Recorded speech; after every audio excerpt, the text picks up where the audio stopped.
Knucklehead Comics Tuesday is fucking Tuesday. We got Lay in the building. We got Cap in the building. Cabs can't make it tonight, but he's here in spirit on Lay. My man, just chilling, brother, chilling. What's up, Cap? How you doing? Doing pretty good. Is that and the father goes shamefully? That's my son. And the other guy goes shamefully. Orion goes, that's my father. Choose fear and hate to run your life. Something you can't do. That was wrong with me from the beginning. I was doing it that way. I was gonna go down that path. I worried. You thought it was Grayson? Sorry, got hurt. It's like not him. Not him. Crack his brain for somebody, anybody that can help, and remembers. Freeze. The media. Randall Savage. Randall Savage. With his knowledge and all other shit and his capacity to learn. Absolutely. This is the only vegan I'll ever eat is grilled chicken wings, because that's like vegan to me. You know what I'm saying? Because the chicken wings are supposed to be fried, but you grill the chicken wings, you put it in some sauce, and give it some blue cheese. Is vegan. That's vegan. Like regular moo cow fuck milk, put it in some Honey Nut Cheerios, vegan, because Honey Nut Cheerios is good for your heart. You know what I'm saying? Can I steal the question from Cabs? I got it right. I would also like to steal. I would also like to steal. I would also like to steal. You're too late. Wow. I stay loose, I stay hype, I stay loose, I stay hype, I stay loose, I stay hype. I could do this all night, cause I do what I like. Yeah, I do what I like, yeah, I do what I like. Sipping goose, sip is right, and I go with the flow. Yeah, I go with the flow, yeah, I go with the flow. Cause I know I'm the show. In the zone, here I go. In the zone, here I go. In the zone, here I go. Yeah, they know I'm a pro.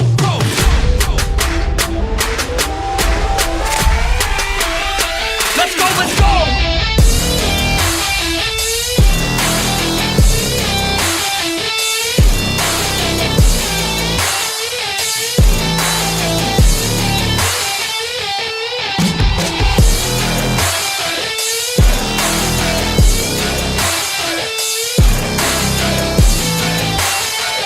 Yeah!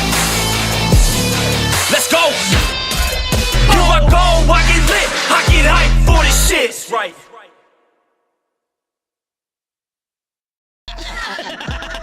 Word. He be like, I got a left elbow and a right elbow. I can break your face with any elbow. Make sure that you get elbowed in your elbow with an elbow. Got the arm bar, get the phone ball, get around with the bomb with the bomb ball. Daddy's gonna take you to Jersey Shore. It is Tuesday night. Knucklehead Comics. From Iron Man to Quantum Mania, the Knuckleheads have their top 10 MCU moments. In the building, we got Cabs, we got Cap, we got Mrs. Show in the chat, we got everybody else coming into the fucking stadium. Everyone wants to know the top 10 in the MCU moments. How much your show be more on time than show? Bro, there's got to be one responsible person in that family. At least one.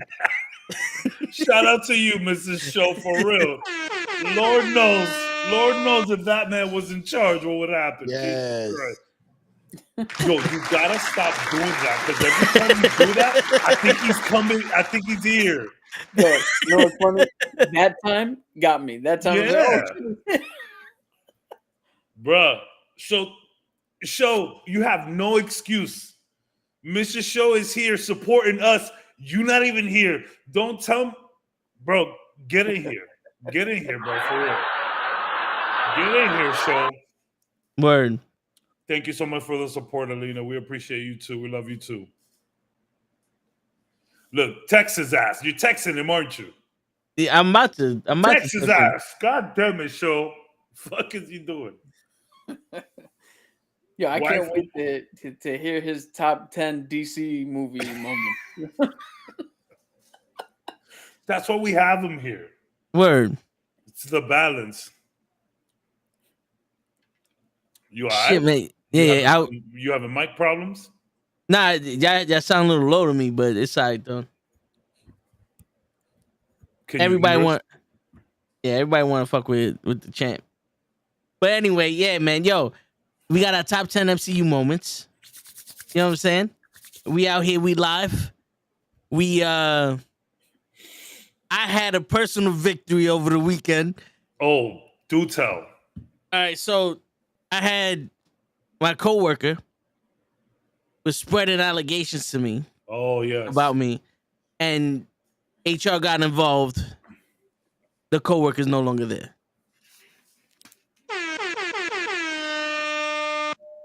So Listen.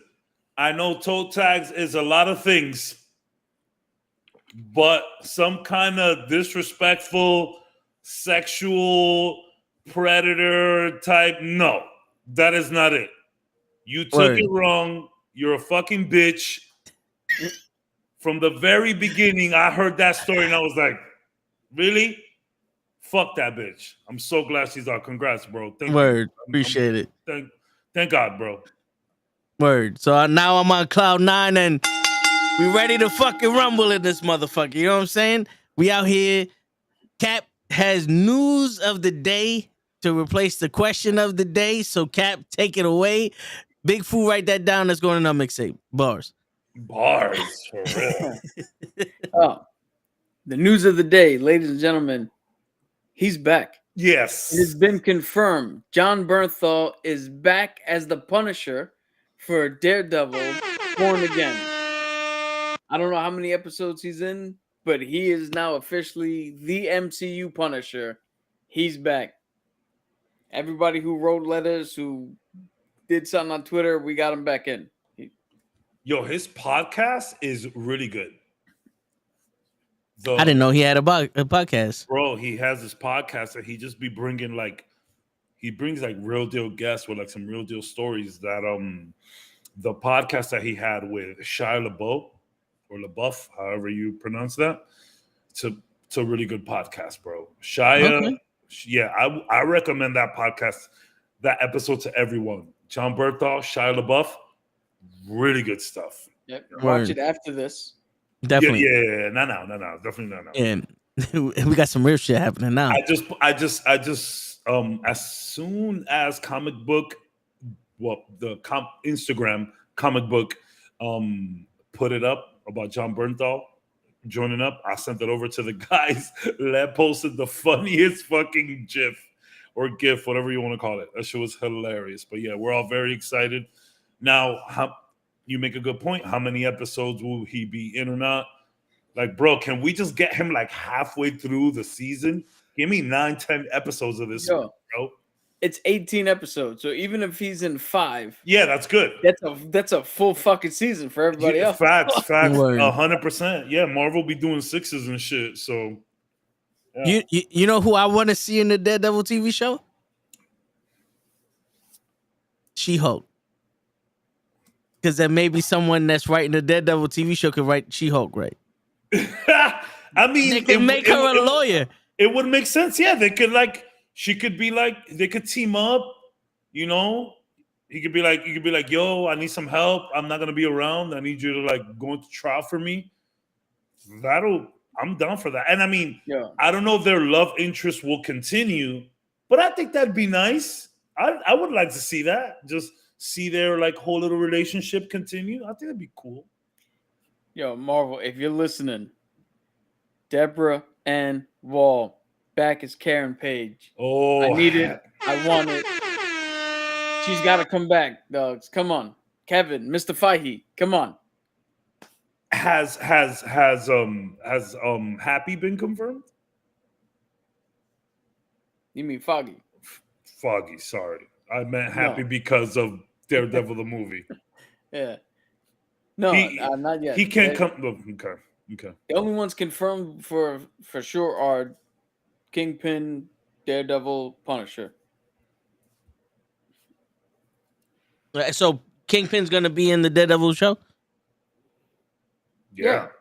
That was confirmed. Yeah, he's there. And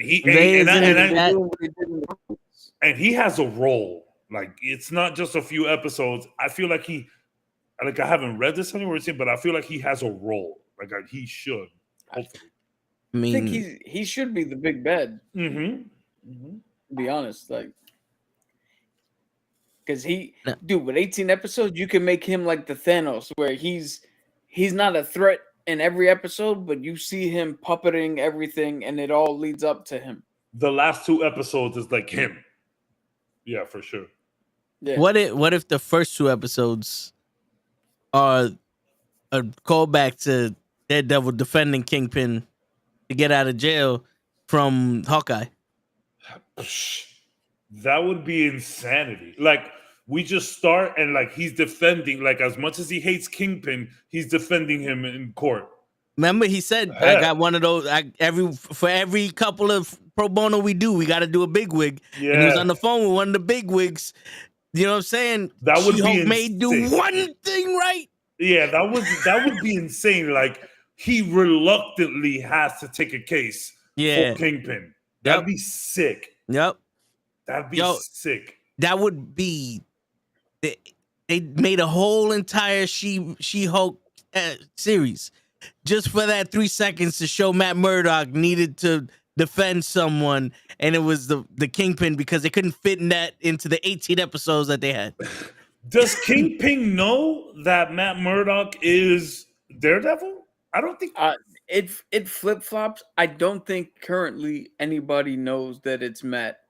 I think everybody, every time they suspect that it's Matt literally tells somebody else to jump in the suit. It's either Spider-Man or Iron Fist, or then Matt has disappeared and Elektra took over. Well, I'm talking about like Daredevil. I'm talking about based on the show, the Netflix show. Kingpin doesn't know. In the Netflix show, I think yeah, because by the end they were just standing in there going toe to toe. Yeah, so I think he knew by then.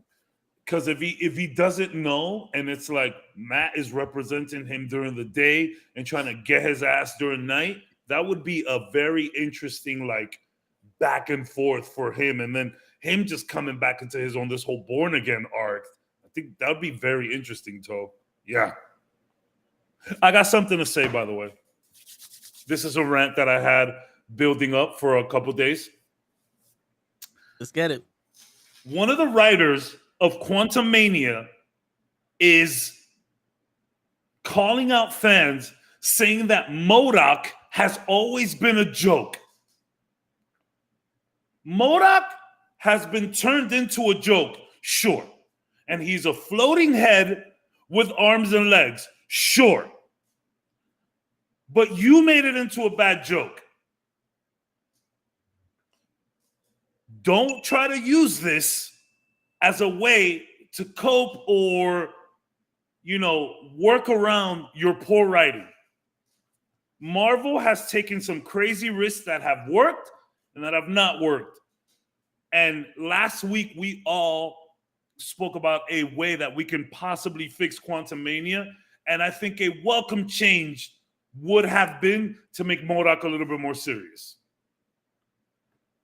Like, MODOK has had some pretty crazy moments in the comics. I'm talking about, like, yes, he is a floating head with hair. Honestly, the fact that when you take away his eyeballs and it's just all white, he looks very menacing. So, like, I get it. Yes, MODOK has become a joke in the latter years and whatever. He has that whole comedy cartoon where he's literally the butt of the joke the entire time. I get it. But you turned it into a bad joke. It could have been a good joke, but no, it was a bad joke. I'm done. It was a bad joke. Yo, to catapult off of that, you had the perfect motivation. He's already pissed that he was Darren Cross. You feel me? And Scott Lang did this to him. So, I mean, you could have had him the way he was, and then ramp up the fucking intensity the minute he's like, oh shit, that's Scott? Fuck that dude. Yeah. Like, imagine we would have all came out of that movie saying, yo, I know MODOK is like kind of a joke, but the MCU just put him on a pedestal that I wasn't ready for, and I'm here for it. Like, come on now. That's a cop-out for bad writing. MODOK may be a joke, but you turned it into a bad joke. Fuck out of it. And also, in part 1, he was Yellow Jacket. And I don't remember Yellow Jacket being a joke. No. Yo, but MODOK became a joke. But, like, MODOK has had some pretty serious moments in comic book history where like Avengers are like legit, like, yo, let's make a plan to like fuck this guy up. Like, Yeah. There's still been serious moments. Like, yes, he's a floating head with arms and legs, but there were some serious moments. As of now, he's kind of a joke. But like, come on, you made it into a bad joke, and there's no excuse for the poor writing of him. Yo, honestly, I think it would have been a lot better if they just took his eyeballs off and gave him hair. I get it. It's Darren. So you're like, oh, he was bald, so let's make him bald here. No, nothing has to make sense in the quantum realm. Yeah, but Derek wasn't a fucking giant head either. That's what I'm saying. He developed hair. I don't know. Make it work. Something? You know how they can explain the way explain the hair now? Make it look like, oh, he was shaving his head before. Yeah.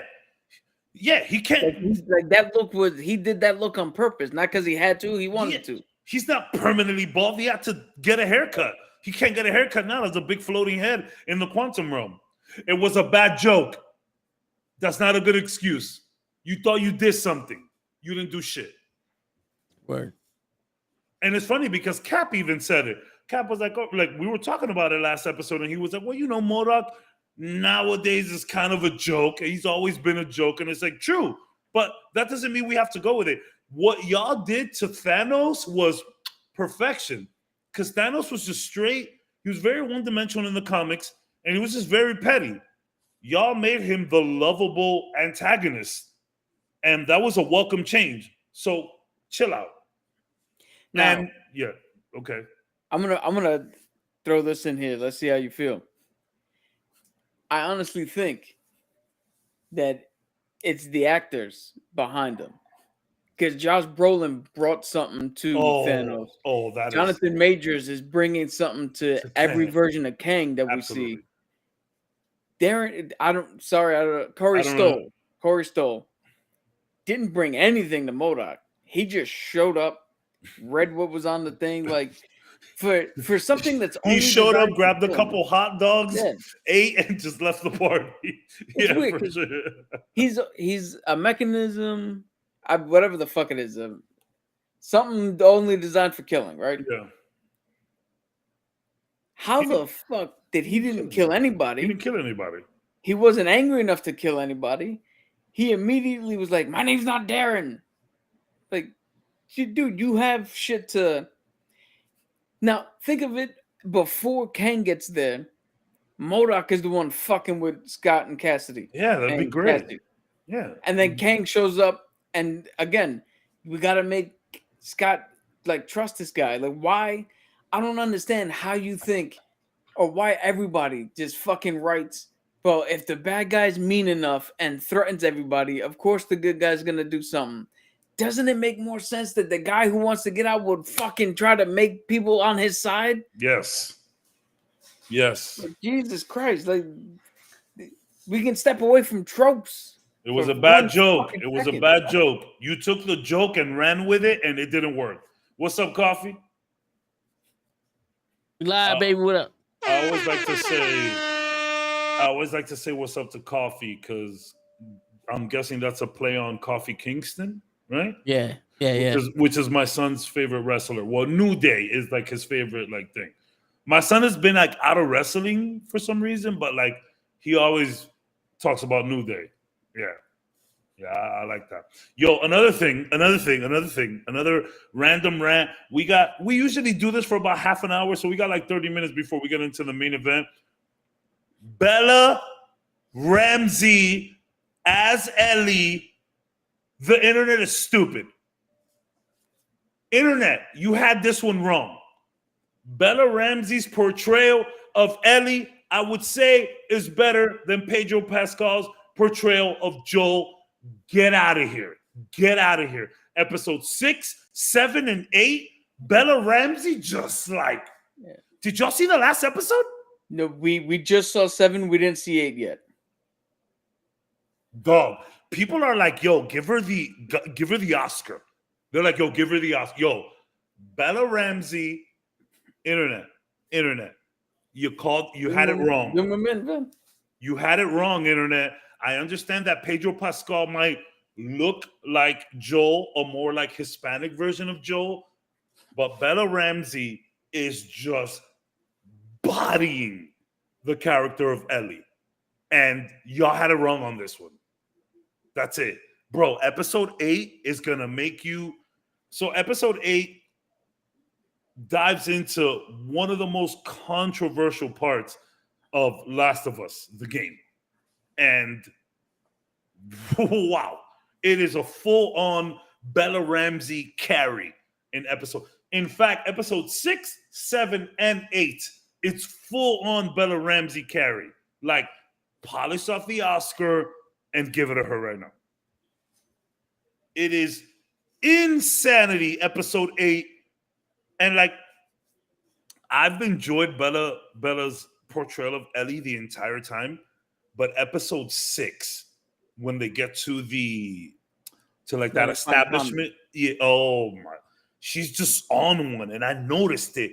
She's just on one on that one. And then 7, which is, you know, the flashback, the whole left behind DLC is what they're trying to do. But like episode 8 is just mega. Like, bro, please watch that episode immediately. Bella Ramsey is... All right, well, I'm gonna go watch it right now. See you guys. Goodbye.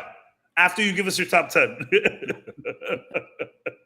Bro, Bella is just like, yesterday's price is not today's price for Bella Ramsey. On God. Yo. She is gonna start. I'm sorry. I don't know if she has different pronouns or anything. I'm sorry. But Bella Ramsey will start charging more after this show. Yeah. Prices is going up after this. Yo, Kevs, I hope that I feel as enthusiastic as you do after watching that episode. It's so good. Oh my God. Because I'm not going to lie. I'm discovering that now this current version of myself is has way less fucking tolerance for everything. Because we just saw episode 7. Oh, I've known you've not had tolerance for anything the last almost 2 years of fucking with you. But episode 7, I was like, I understand what they're going for, and the other girl in it, who I'm not sure what her name is, but I think Riley. She was in Riley. She was in She was in the Resident Evil show. Dude, she was fucking excellent in it. Yes, they both were, but like she was really good. But I was like, sitting there again, like, oh, I don't care. Just where's the show about fucking zombies and shooting?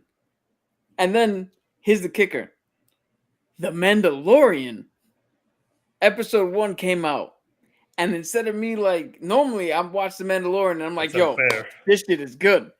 I came out of The Mandalorian episode 1, season 3, and I was like, what the fuck is that? Wait, what's going on here? Some of this shit don't make sense now. I can't speak to that.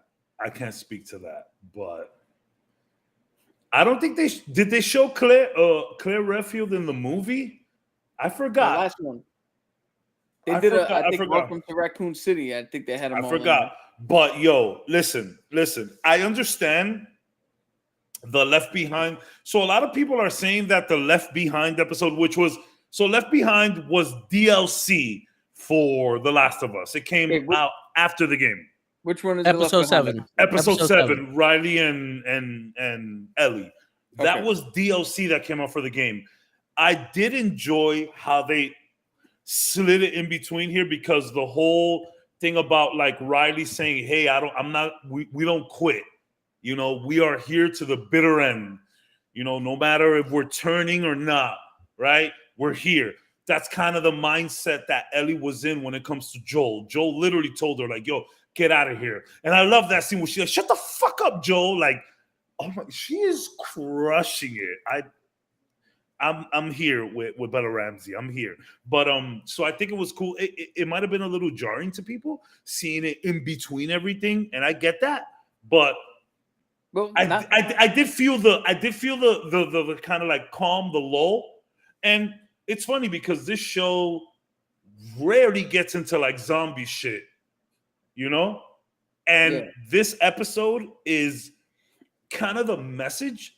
Episode 8 is kind of the message of Last of Us, where it's like, yeah, the zombies suck and it's horrible, but the humans is who you really need to be careful with. So, so I've never played the game. So it's not like a jarring thing because something's out of place. I didn't know.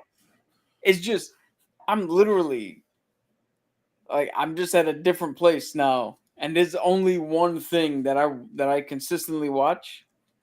See, so this is how I'm judging it. Even when the one thing I watch that I'm consistent with, even when that has an okay episode, I'm still like, fuck it. Yeah. Next one. I'm still riding or dying with this. Where everything else, I'm like Ant-Man was bad. I'm like, all right, so maybe I don't need to watch all these Marvel shits.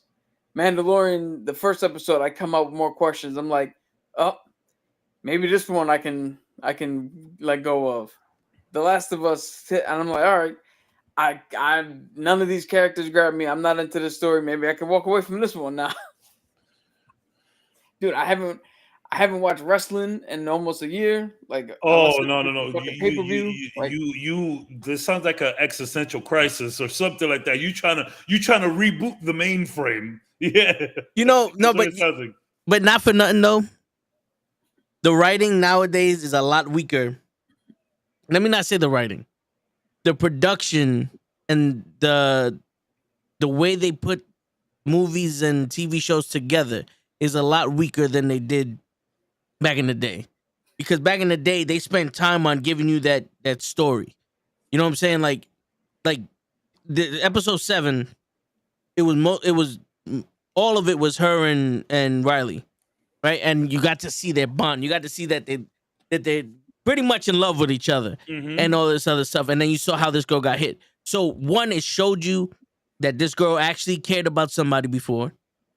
And it's showing you the relation that she's building with Joe, right? And then it shows how she got bit. So this is the story, right? This is the backstory everybody wanted to see. Like, how did she get bit? Blah, blah, blah. Right? But in Creed 3, and I don't want to spoil nothing for you, they didn't give much. Like, they gave that much of a backstory history. I've heard the same thing about Creed 3. Yeah. Literally the same like the same kind of like review. I've heard the same thing. Yeah, so so I'm like, yo, I love all the Rocky movies, even the 5th one, the Creed 1 and 2, and then Creed 3. I'm like, listen, it's not a bad movie, but it's going towards that whole. We don't need to show y'all what we want. Like, we don't need to show y'all the story, and we're telling y'all the story. We're not telling you. We're counting on you to pick up the pieces. Yeah. So what this is with movies and TV shows now is you're walking in on a conversation, and someone's catching you up, but they're giving you the brief explanation of what's happening. You know what I'm saying?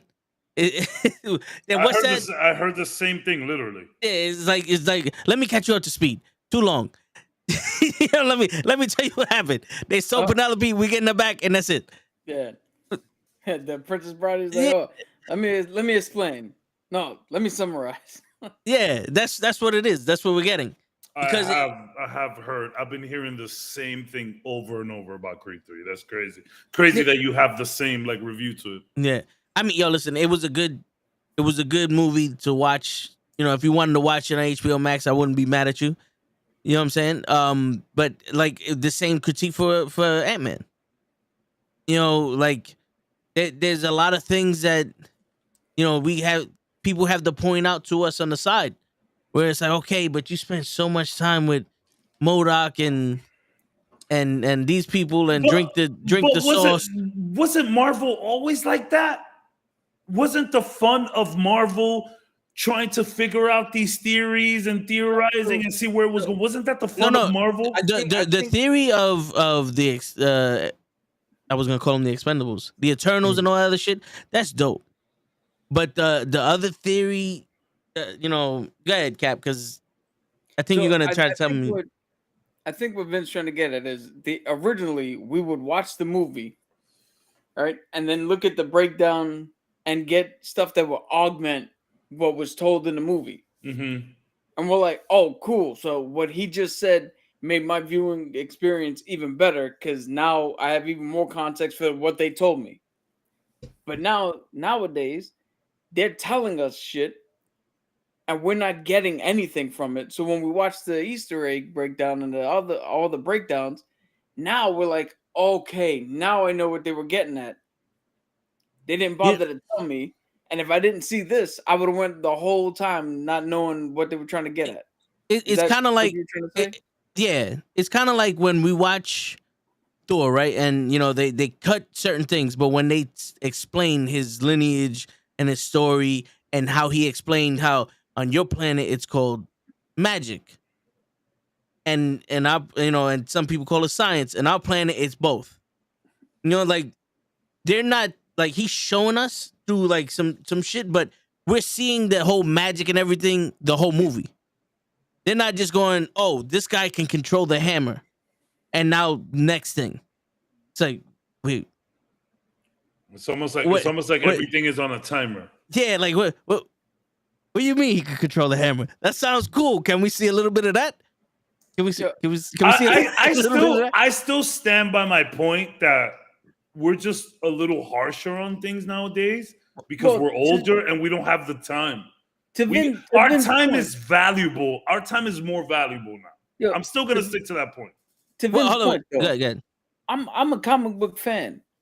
I have no clue who the fuck the rebellion people were in the Quantum Realm. Mm-hmm. I watched the movie, and I have no clue who they are. I don't know. So when I watched the breakdown, and the breakdown's like, oh, here are these characters. That lends to Vince's point. It's like, but I watched the movie. How come you didn't tell me who the fuck they were?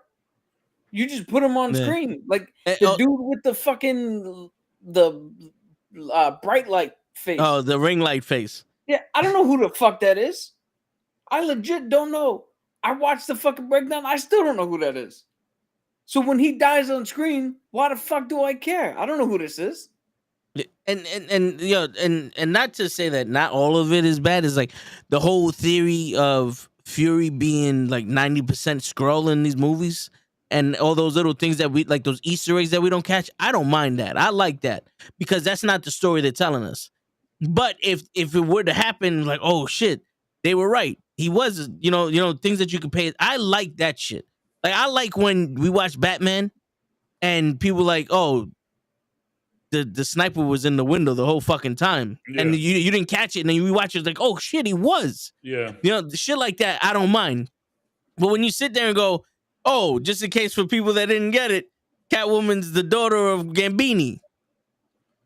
When they say that shit, you know what I'm saying? I thought, like, you know, I've always enjoyed the mystery of the MCU. Like, I thought that was part of it. You know, looking at the Easter egg videos and trying to get a sense of things, and you know, letting the pros sort of like guide you a little bit. That used to kind of be the magic of the MCU. I don't know what's changed. And what I feel has changed is that people just don't got time no more. Yo, think about it. Think about it. Back in the day, like even me, hardcore MCU fan, I skipped out on a couple of movies originally. Ant-Man 1 and 2, I didn't go see that shit at the theater. Maybe part 2, maybe, but Ant-Man 1, I did not see that. You know, there was a couple things that I missed. And even now, like, now you have casual fans that are doing homework on the MCU. Casual fans that would have never watched, and even like that would only watch the people they knew, the Spider-Mans, the Iron Mans, whatever. Now they're watching every MCU movie that comes out. Casuals. And they have no idea what's going on screen. And they need more help than the average MCU fan who understands comics and knows that. They need more help watching these videos. And they're like, yeah, I don't know. Like back in the day, like, yo, I feel bad about this. Originally, I skipped out on Winter Soldier. Me. One of my favorite MCU movies, Winter Soldier. I skipped out on that shit originally. And the only reason I watched Winter Soldier is because I saw Civil War. And I was like, okay, maybe I got to go back.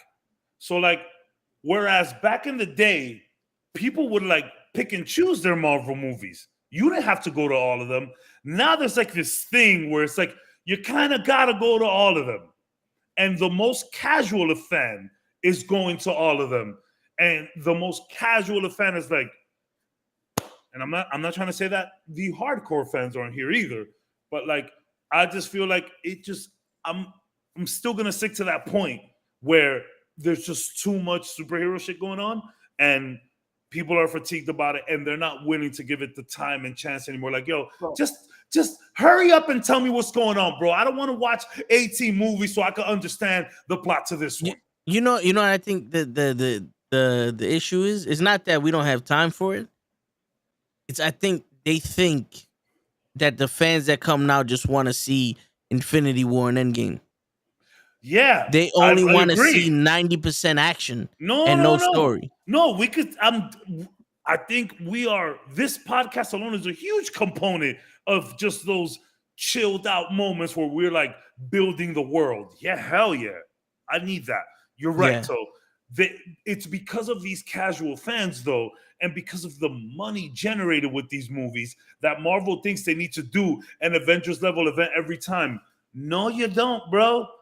Back in the day, we had time for movies like Ant-Man. Those were palate cleansers. And nowadays, Ant-Man needs to be this whole thing. Ant-Man don't gotta be that, bro. We appreciated that, like, intermediate, like in between this big shit kind of like palate cleanser. We appreciated that. We need to go back to that. Not everything needs to be Avengers level event. And I'm almost like, the more and more I think about it, I'm down for just having like these shows with more time and these more episodes flesh out the worlds, and these big Avenger level events are the movies that we go watch. I'm down. Yeah. I'm more and more down for that every day.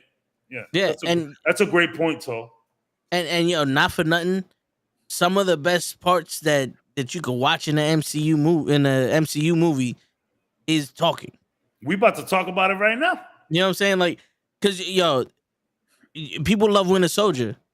We saw Bucky like 4 times in Winter Soldier. Yeah. Everything else was how they infiltrated the Hydra, infiltrated them, how they set up Fury, how this guy was a fucking Hydra agent, how they outed them, they did a spy. It was a spy movie. There was action, but there was a lot of story being told in that movie. Yeah. And that's one of everybody's favorites. Yeah. Civil War. A lot of story being told in that movie. And then a big 20-minute scene in the airport of like action. Yep. And now it's all like all action, no story. And we're supposed to, this is where I'm saying we're supposed to get the story from this guy. Where it's like, I finally understand what you've been trying to say the last 2 episodes. I get it. I get that. That makes more sense. Where it's like, just go back to those moment-to-moment storytelling beats where we're just like 10 minutes just seeing shit. Like, you know what when doing all of this top 10 shit, you know what I was reminded of? The scene where, and I didn't put this in the top 10 or honorable mentions, but the scene where Nick Fury throws the cards on the table with Coulson's blood. Yeah. That scene's like 10 minutes. It's just building shit. Yeah. Yeah. That's a great point, Toe. I finally get what you're saying. I didn't understand it before. You helped me reach that moment.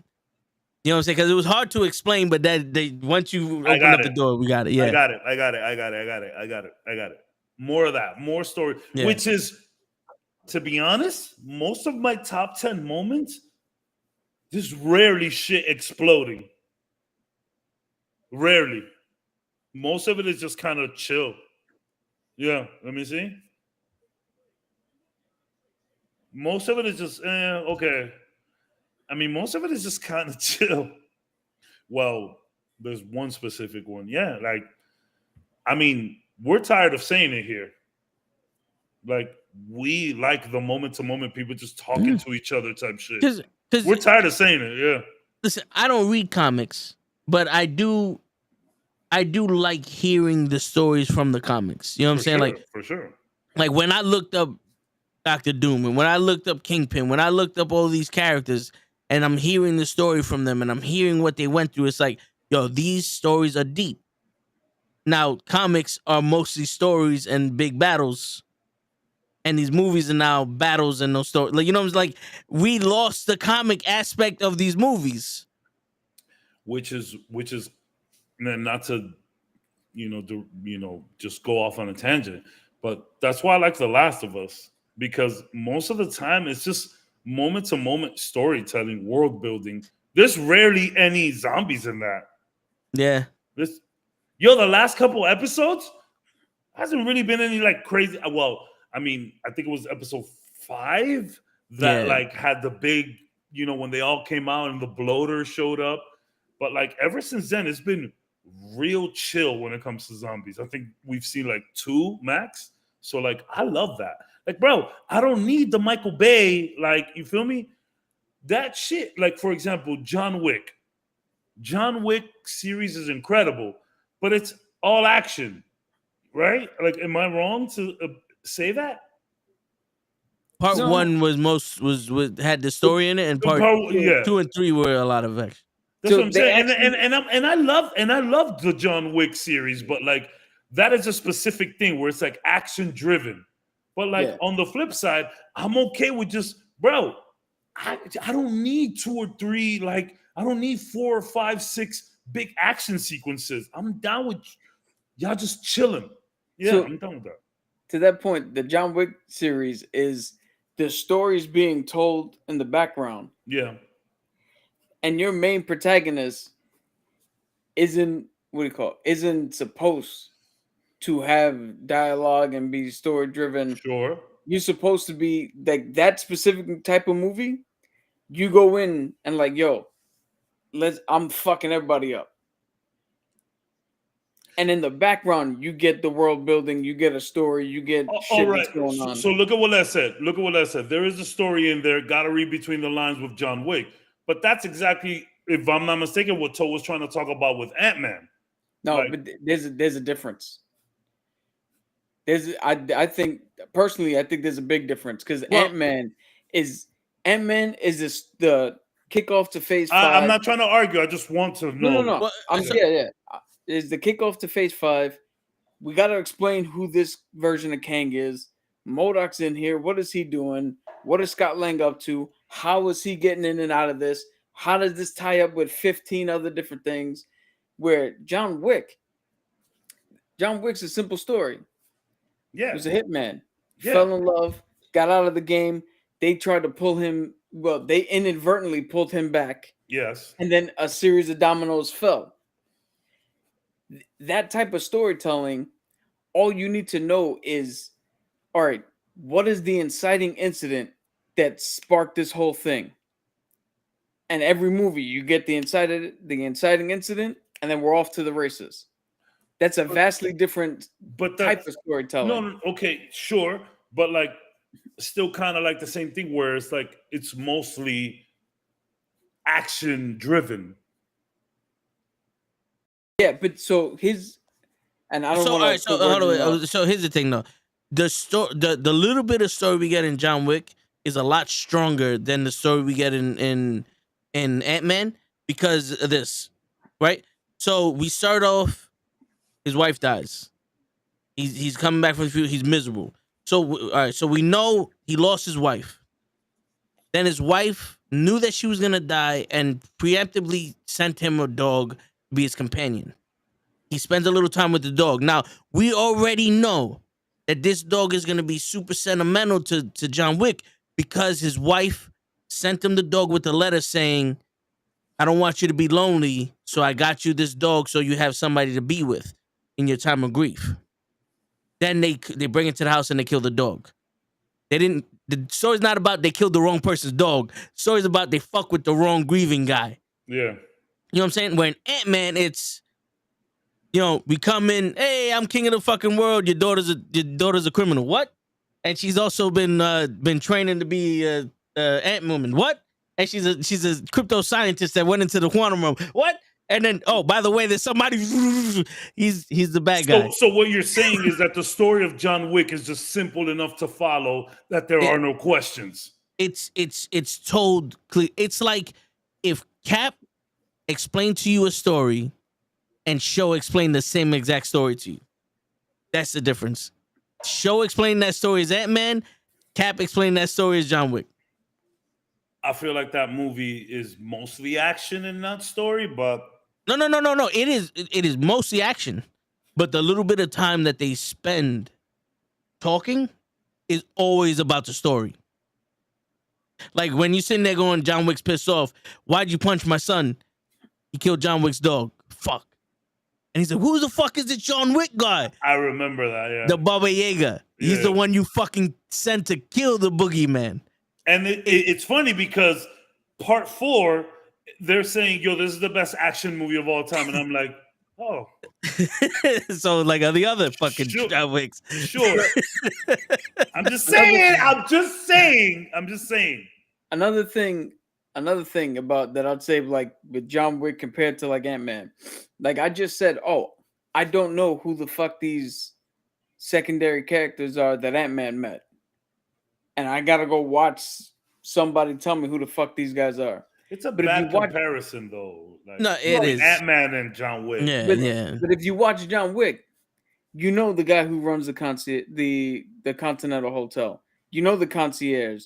You know the adjudicator. You know who the Lawrence Fishburne is, the king of the fucking the streets and the homeless people. I forget what they call, but every character they show, they give you enough so you know exactly who John Wick's up against, exactly what their deal is, and you don't ever have to go to new rock stars or Screen Crush to watch. There you go. Watch. To figure out what's going on. There also hasn't been so much build up and so much stories in the back. It's a bad comparison, but what I'm saying is that it's a lot easier when you could just make a action derived movie and a more focused story. Dude, I'll tell you something right now. Because Marvel's everywhere right now. Dude, I'll tell you something right now. I guarantee I'm not even in Shang-Chi, to be honest, and that's one of my favorite movies now. But from Phase 4 on, I have not had a moment where I was so emotionally invested that I was talking to the screen and like pleading with a character to do something one way or the other. But in John Wick 2, because you want to talk the no story, mostly action, when he went into the Continental and was about to shoot that dude, I knew the impact so heavily. I was literally at the screen like, yo, John, don't do it. We don't need to fucking do this, man. Mm-hmm. I was pleading with the screen for this guy not to kill him in there because I know what the fuck that meant. I knew what the impact was. John Wick 2 came out 2017. Let's see if you feel the same way with John Wick 4 in 2024. Or is it this year? It's March 27th, 23rd. Of this year. Yeah, it's of this month. People have already started putting their out of the theater reactions. Just saying. That was yeah, but so here's the thing though, right? I know it's a TV show and it's not a movie. But Ant-Man has enough history that we know the main characters already as like if we saw the TV show. Falcon and Winter Soldier. Missed that show. When we saw the Power Broker and the Flag Smashers, we knew the hierarchy in the Flag Smashers. Mm-hmm. We knew who the Power Broker was. We knew, the purpose for George St. Pierre's the Project the Leaper. We knew what the government was doing. It's a bunch of and we can also relate to this girl. And this girl didn't have a lot of on-time screen on, but it was like, yo, listen, I'm not doing this to be a tyrant. I'm not doing this I'm not the person that everybody's calling me, but we have to take these measures to be to set the world straight again because you're fucking it up. Great character. You know what I'm saying? So it's just one of those things. It's like the story behind each character, whether it's told a little or told a lot, was told clear enough. Where, like I said, Kang is still which Kang is But I'm saying like And that's the daughter, and it's like, all right, they're the grandpa now. It's just, but isn't the ambiguity yeah, of like the but MCU, isn't that its thing? but When but did that change? but but remember this, Kaz. Remember when I said last week, if she would have said thanks, mom, instead of for grandpa, Yeah, it would have hit a lot harder. that's Because we very would've- that's a personal take though.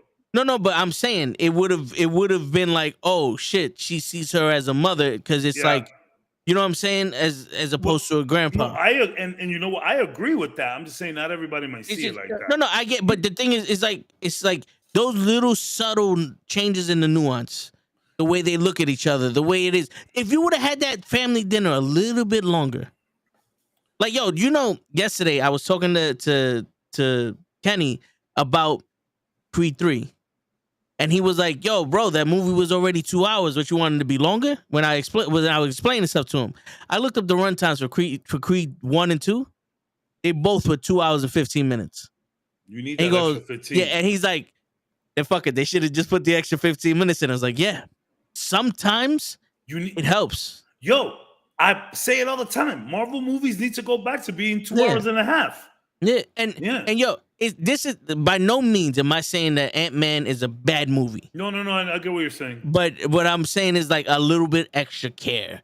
All I'm saying, if you know, all I'm saying is that the ambiguity of Marvel movies used to be like a thing. Yeah. And now I think everyone is tired of having to research shit to understand. But before, that's what that was part of it. Can I ask you what in the other movies? What ambiguity are you talking about? Yo, everything like what is Thanos? When are we gonna see Thanos? Right? Let's see. There's a whole bunch of shit. They've been doing Easter egg. They've been doing Easter egg videos forever. Yeah. Why are the Easter eggs for Ant-Man now so abrasive to everybody? So, all right. So, to the point that I was making before, the what do you call it? The Easter egg videos before, for me at least, I'm gonna just speak for me. For sure. They augmented my experience. They added to it. They didn't give me my experience. I mean, that's you're right. That's very personal. All I'm saying is that I don't see the difference from Ryan Airy doing Easter egg video for Ant-Man for him doing an Easter egg video for Civil War. No, but so maybe it's this. Well, for at least for me, all the other movies, I already knew what was going on. I know Thanos. I know what the Infinity Stones are. I know what it was easy and I said that last week. It was easy to follow Thanos' plan. Yeah, but when you turn around and like Kang's the big bad, okay. Well, this one doesn't seem to be the big bad. The Council of Kangs, are they the big bad? Who knows? Is this guy coming back? Victor Timely's there. Like, where am I supposed to be looking? So I got to now go, Ryan Airy, which direction you think? Cool, new rock stars, Eric Voss. Which direction do you think I should be looking? All right, so these are the directions I should be looking. When back then, I come out of the theater, I know what direction I'm looking in. I don't need them. But if I watch them, it's for cool little stuff that I didn't catch at the time. In this frame, did you notice that? Oh shit! All right. But also, I felt like specifically for Ant-Man, the Easter eggs for every other thing were theories, right? And they were like, oh shit, like Cap says, oh shit, you know, blah blah blah.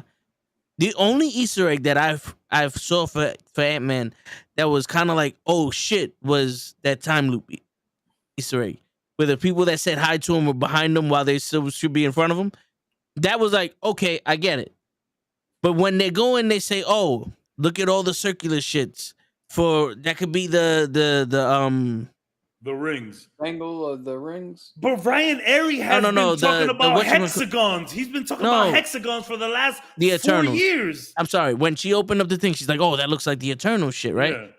And then you know, they're talking about the rings and the gauntlet and all that other stuff. But have we forgotten that they used the spheric's shape to travel the timeline with fucking Iron Man?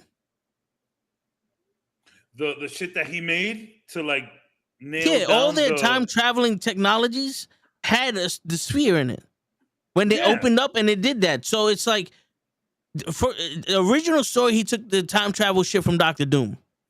So if we're gonna change it, he could have taken this time travel shit from Iron Man. Somebody just made it smaller. Remember, in Loki, this Kang had the same watch that Iron Man was using to travel time. It was just updated. So sometimes those Easter eggs to me feel like this is a stretch. No, but that's the thing about Easter eggs. Most of them are a stretch. What changed? So Most of them it- are always a stretch. I Here's said what it. changed. Like Eric Voss, like I love New Rockstars. I love Eric Voss, but sometimes he goes off the deep end with theories. He So that's does. what I'm saying. Like, what So, changed for It's Howard the Quantumania? Duck. Here's what changed. This is what changed. Yeah, And again, put me on. I'm only gonna talk for myself. Yeah. This is what changed. When you theorize, okay, Thanos is gonna get the Infinity Stones, so he's gonna need the gauntlet. Mm-hmm.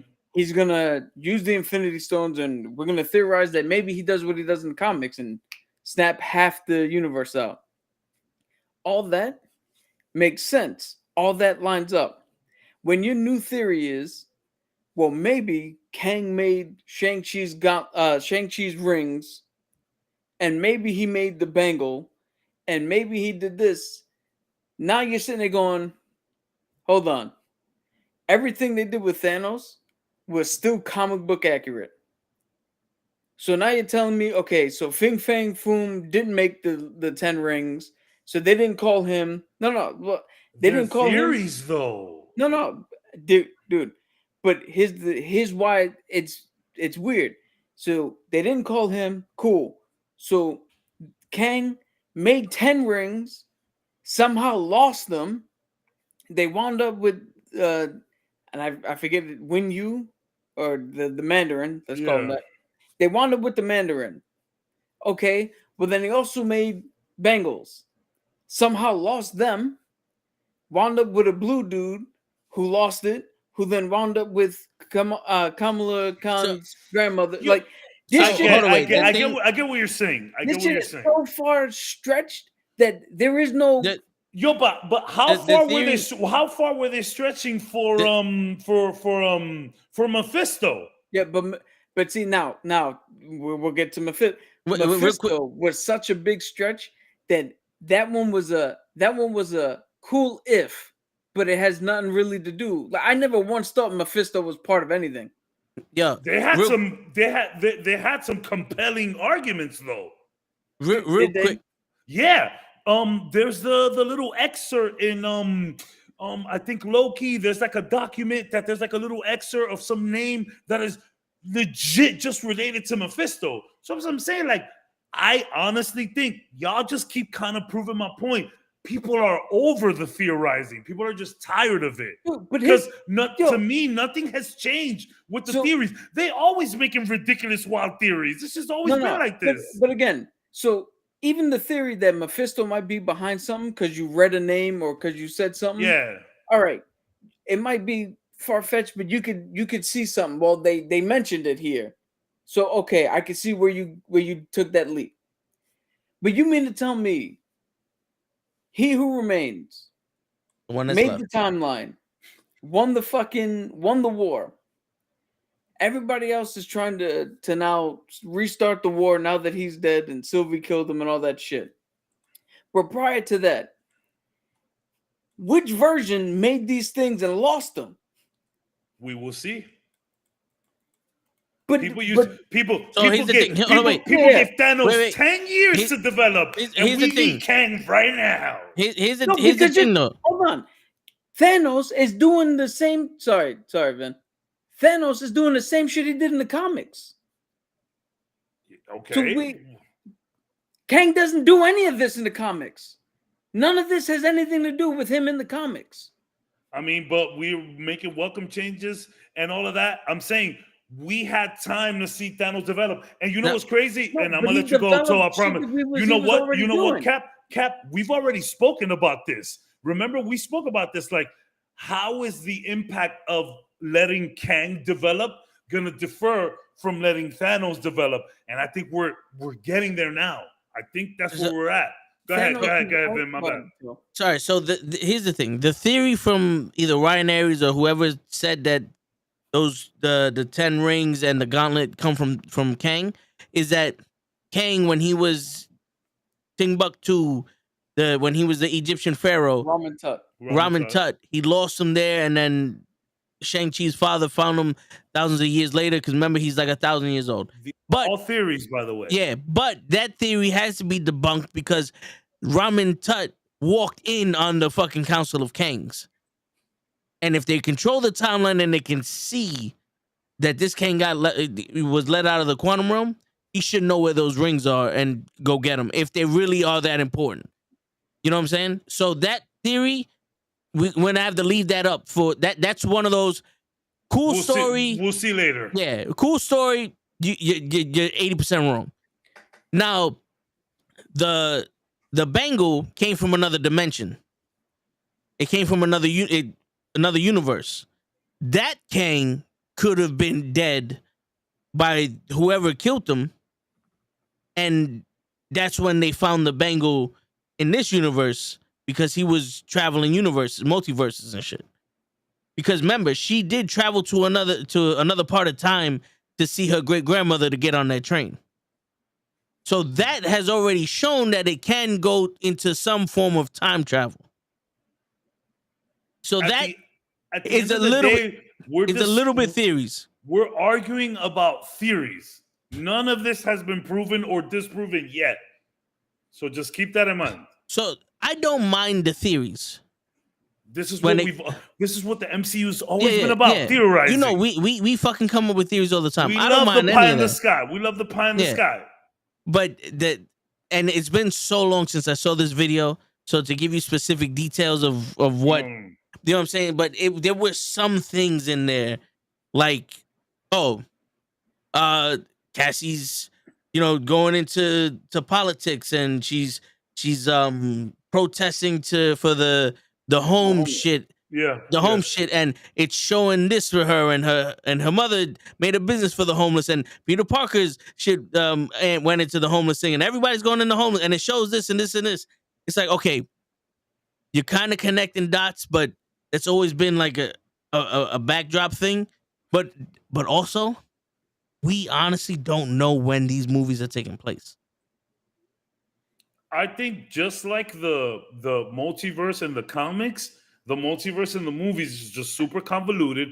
Everyone's confused. Everyone's tired of doing homework. Because think about it. We knew when Captain America, when a soldier came out, we knew the timeline. What I'm saying is this happening at the same time as Spider-Man, after Spider-Man, after fucking Doctor Strange? Like, I think if we knew when this movie was happening, then it would have a better feel of what they're going for. Well, Quantumania is like current times after everything. Like it's current time. Like this is like She-Hulk time. Yeah, this is like She-Hulk time. This is like current MCU. Yeah, but a lot of because they were saying that Iron Man 2. What doesn't seem current about it? It's the thing is because it's time traveling and they're in the quantum realm. No, yeah, time traveling fucked up everything. I agree with you. Yeah, and it's like if this movie happened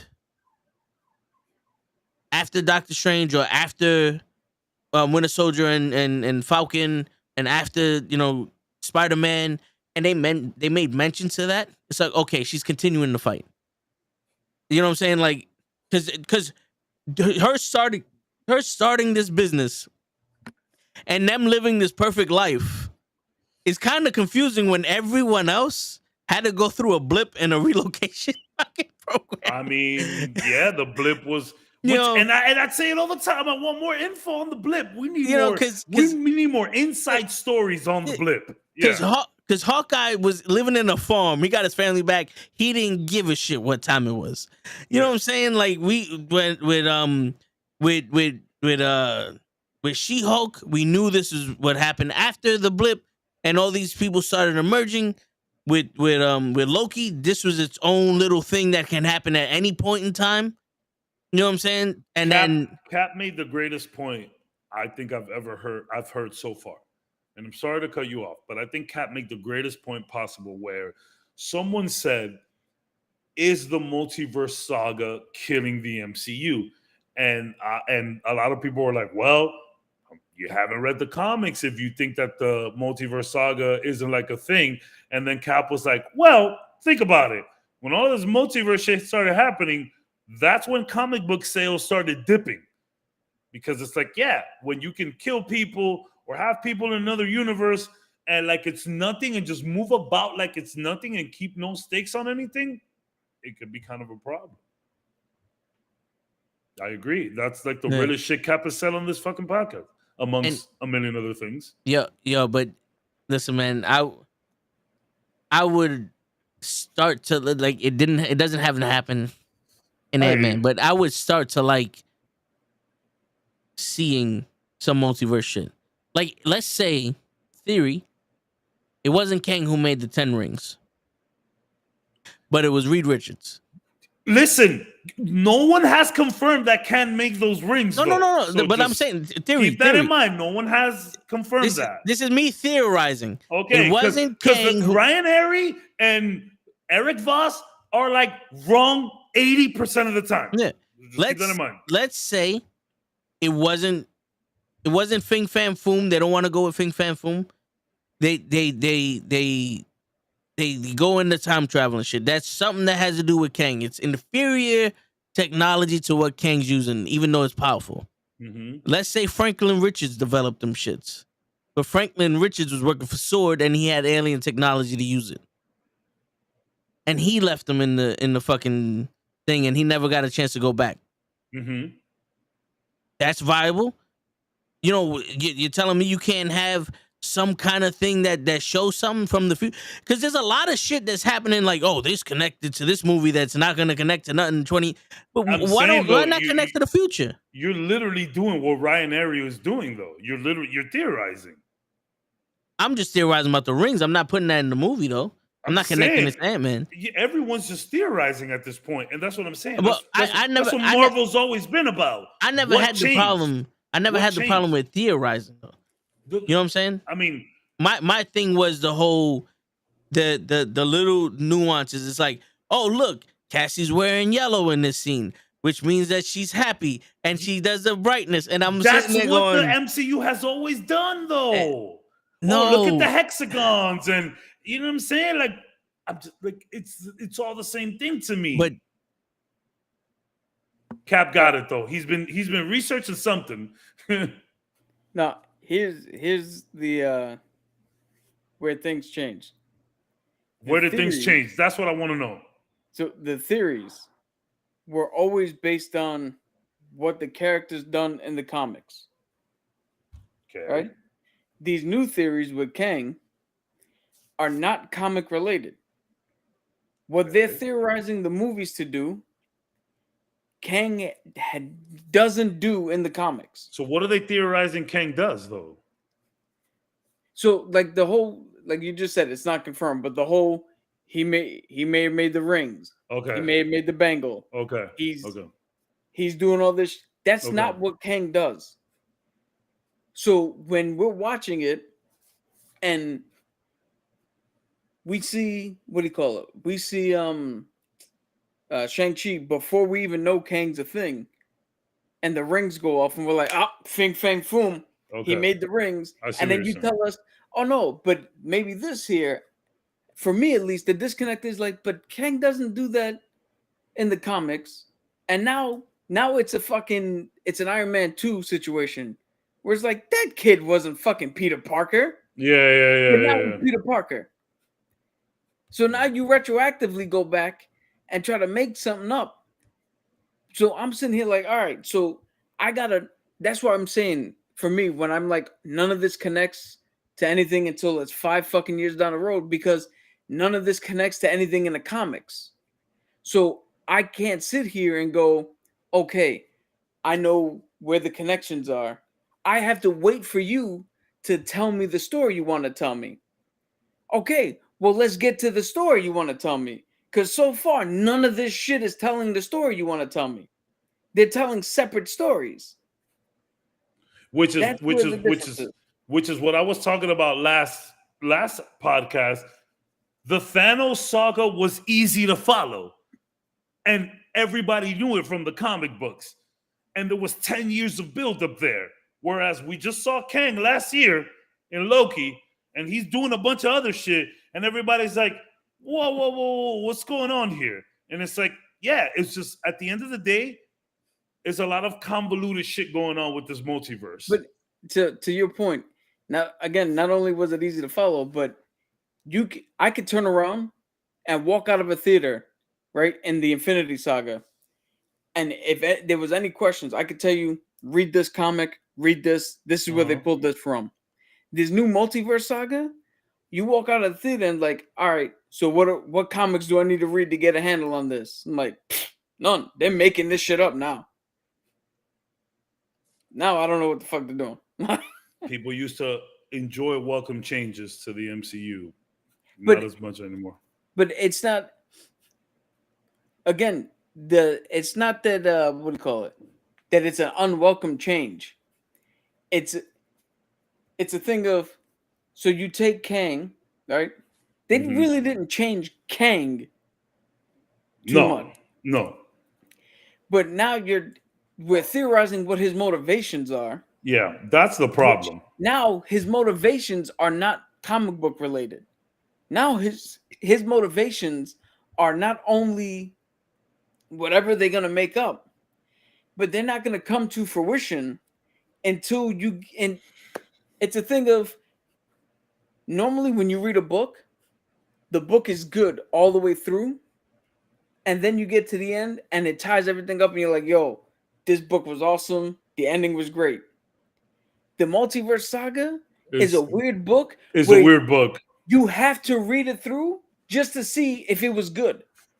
You can't read 2 chapters and be like, yo, this book's amazing. The first 2 chapters are like, okay, I need to get to the end to figure out if what I read before it made sense. Yeah, I hear what you're saying. And that's what's going to happen. At the end of all of this, things will make more sense, which, again, like, there's a lot of movies like that in the MCU, but I'm going to just stop this topic. We can agree to disagree, but, like, I feel like a lot of people are just over the detective work involved with things, especially with, like you said, when the detective work doesn't make any sense. Yeah, where it's like, what can I reference to? What can I reference to? I mean, Council of Kangs and that whole run, you can sort of reference it just to get an idea of what you saw, but the motivation is not there. Whereas Thanos, the motivation was easy the entire time, although they changed the reason or the motivation behind the snap. They changed it, which was an awesome change, by the way, because in the comics it was kind of weak. But, like, yeah, the whole multiverse shit is very confusing. And I think people are just tired of trying to keep up. And you know what I think else, before we get off of this? I think what else is kicking this shit in the ass is you keep telling us multiverse. We've only seen 3 Spider-Man. Yeah, that's the big problem. Yes. Like okay, so there's 3 Spider-Man, 3 different Doctor Stranges, 2 Wandas, and nobody else is different. And everybody else is the same. And the Spider-Mans all look different, but the Doctor Stranges all look the same. Yeah. And Jonathan Majors is all the Kangs. Yeah. And none of the Kangs at the same time. Yeah. Yeah. We need to bring it. We need to get it tight. Get it right. I'm gonna go use the potty. I'm gonna refill, and then I think it's time for the main event. What do you guys think? Yeah. Let me go potty and refill. All right. She-Hulk. How bad was it? I just fuck with you. No, but yeah, I mean, it's not a lot. of the story. Let me see. Anthony goes, so I've always wondered, how do I get in contact with you if I want to join the show as a member of the panel? You can always hit you if you follow me on Instagram or whatever. Yeah, you got all the you can scan the barcode. You got all the links to the Instagram and all the other stuff. You might be able to hit this link. That's it. Yeah, you hit that link that popped up in the chat, and it's all the links to everybody's social media and shit. But yeah, man. As a member of the panel, maybe you could be a guest one of the shows. But the members, we kind of full right now. but yeah. But before I was reading the comment, back in the day, a lot of the movies were explaining who people were. Right? They explained Iron Man. They explained Captain America. They explained Thor. They explained Hawkeye. They explained the scientist that was with Fury testing the Tesseract. They explained the Tesseract in all individual stories. Now we're supposed to know Ant-Man and all his people, but we're really not knowing Kang. You know what I'm saying? And that's one of the things, like, either you're gonna give me the dynamic of the family or you're gonna give me Kang. Yeah, because and they called this man the Conqueror. Yeah, because even in Infinity War, we learned a lot about Thanos. With the lore and all that other stuff. So it's in these movies now. Shang-Chi, we learned a lot about the 10 rings and Shang-Chi's home. And then I'm trying to remember the movies that came after Shang-Chi. The Eternals. The Eternals, we learned about what happened. That we confirmed that Cap loves. Yeah. No. Yeah. And it may be Lay's favorite movie. But hold on. Yeah, that's Lay. This is for you, Lay. This is for you to them. Yeah, so that is the 2 points missing out of a perfect 10 that you rated that movie. Yes. Give it an 8 out of 10. It's the 2 points missing right there. So we learned about what the Celestials did to the planet and how Thanos may have helped them, and then why the humans have became advanced, a reason why they needed to be saved. Like the Eternals were like, yo, if they were able to go back in time and get the rings and bring everybody back, there's something special about them. They need to be saved, right? So we learned that, despite what you want to think or not, we learned that in the Eternals, there's a higher being that judges everyone, and these humans have been saved from judgment, right? And so now they're out there and they're speaking their case on why they shouldn't be eradicated. Now, after Eternals was what movie? After Eternals was Doctor Strange and Multiverse of Madness. Yes. No. Okay. It was Spider-Man. All right, the Spider-Mans we don't count because they're part Sony. So Multiverse of Madness, right? Yeah. The Multiverse of Madness, we're learning about America Chavez. All right. We're learning about America Chavez, but we're also learning about the relationship between Doctor Strange and his girl, but that was already explained to us in the first one. Mm-hmm. You know what I'm saying? And then we're getting bits and pieces of the multiverse, but we're also getting the joke parts of the multiverse. Paint. We got a glimpse of Stark Industries running the world. And then someone says, oh, I traveled the multiverse to study it. It's a lot of left to be desired moments while they're giving us filler shit. And then we get the the Illuminati, and everybody hates the way that the Scarlet Witch destroys the Illuminati, right? And which is fine because that's that universe. But where we go from there isn't like we haven't learned anything, and this goes back to Thor: Love and Thunder. He hasn't learned shit. He just went right back to being that immature fucking guy. You know, he had a story arc. Wanda's whole arc just literally was for nothing. Yeah, WandaVision was totally for nothing. yeah. After Multiverse of Madness, that has been one of my most frustrating things about this saga. How we just completely just wipe shit out for the sake of the multiverse. Because It's like, yo, we just saw Wanda have a beautiful moment at the end of WandaVision with Vision, and Vision is out there, and she kind of like reconciled, and she like when Agatha was like telling her everything, she's like, no, I'm gonna like, all right, everyone's free from this shit. I'm sorry, and then she just snapped for no reason, like for her kids. Yeah, like what? Yeah, and then they had that weak ass the Darkhold takes control of you shit. But she's the Scarlet Witch, so she controls the Darkhold, so it's her motivation and all that. But you know, there's a lot. I'm upset about the art too.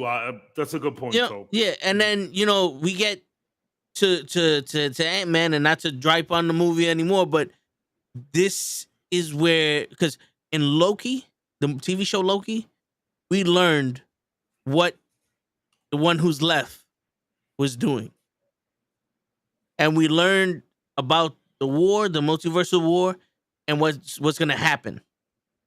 This Kang, all we learned was if you shrink his shit or embiggen his shit, it's going to fuck him up. But listen, all jokes aside, this Kang, there was a lot left to be desired. Because they called him the Conqueror. What did he conquer? And can I tell you something, Joe? The problem, him having things be left undesired, whatever it is that you just said, to be desired, would have been okay if he wasn't the main villain and he would have been in the background the whole time. Yeah. Because we knew that from the very beginning with Thanos. This is the guy, but he's sending other people to do his bidding first until that special scene where he's like, yo, I'll just do it myself. So if Kang was still like in the back, we would have just been like, okay, we'll see him soon. And I think, we all four of us, when Lev was here, we called it. How is the multiverse saga with Kang gonna work when you only got 5 years to explain it, as opposed to Thanos, who had like 8, 9, 10 years? We called it. We've been called it. So kudos to all of you guys in this fucking podcast. I have an off the wall pie in the sky theory. Oh, I'm here for it. But we're gonna have an hour and a half left for this main event. Oh yeah, we're getting to it. We're getting it. 3 minutes. 3 minutes. Anthony, we'll get to you in a sec. If I was Kevin Feige, I would have taken the shot. Keep all these movies the same. Let everybody like us fucking get mad and turn around like, yo, what the fuck is MCU doing? It's starting to whatever. The Council of Kangs literally said they're messing with the multiverse. Yeah. They're starting to touch the multiverse. So here's my pie in the sky, what I would do. I would make that scene. They're talking about us, not the heroes. We come to find out that Kang is messing with us. And these movies that we've seen are multiversal versions of the heroes we know. That's we so watching meta. A story, but no, he was fucking with our perception of who these heroes are and what's going on. That might be too meta. That might be too meta. But you're a smart man. Like, you could think of this shit. That would be insane. But imagine these feeble minds. It wouldn't be able to keep up with that. You know, like us here, we get it, but that would be so sick too. Like just a big troll on the audience. Yeah. That'd be fun. I like that. I like that kind of shit. And So- that sparks realistic conversation. Going back to Toe's point, it's like, yo, are these guys fucking with us, or like, are we reading it wrong? That's real conversation. Yeah, that'd be super dope. So the question I have is, what movie is coming after Guardians of the Galaxy?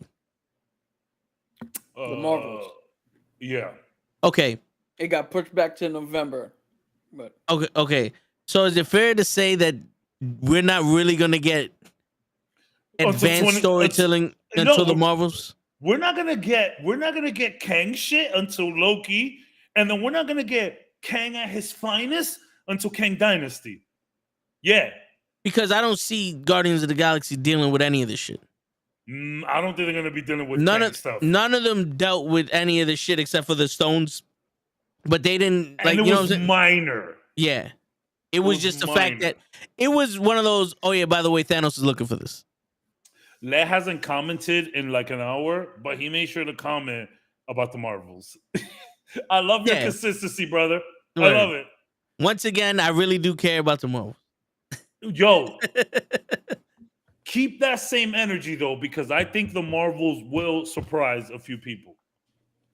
If it's not for like this, if it won't be for like, it might not be for all of the overarching like multiverse stuff, but I think the moment to moment scenes with Kamala and Monica and Carol, I think those will be good.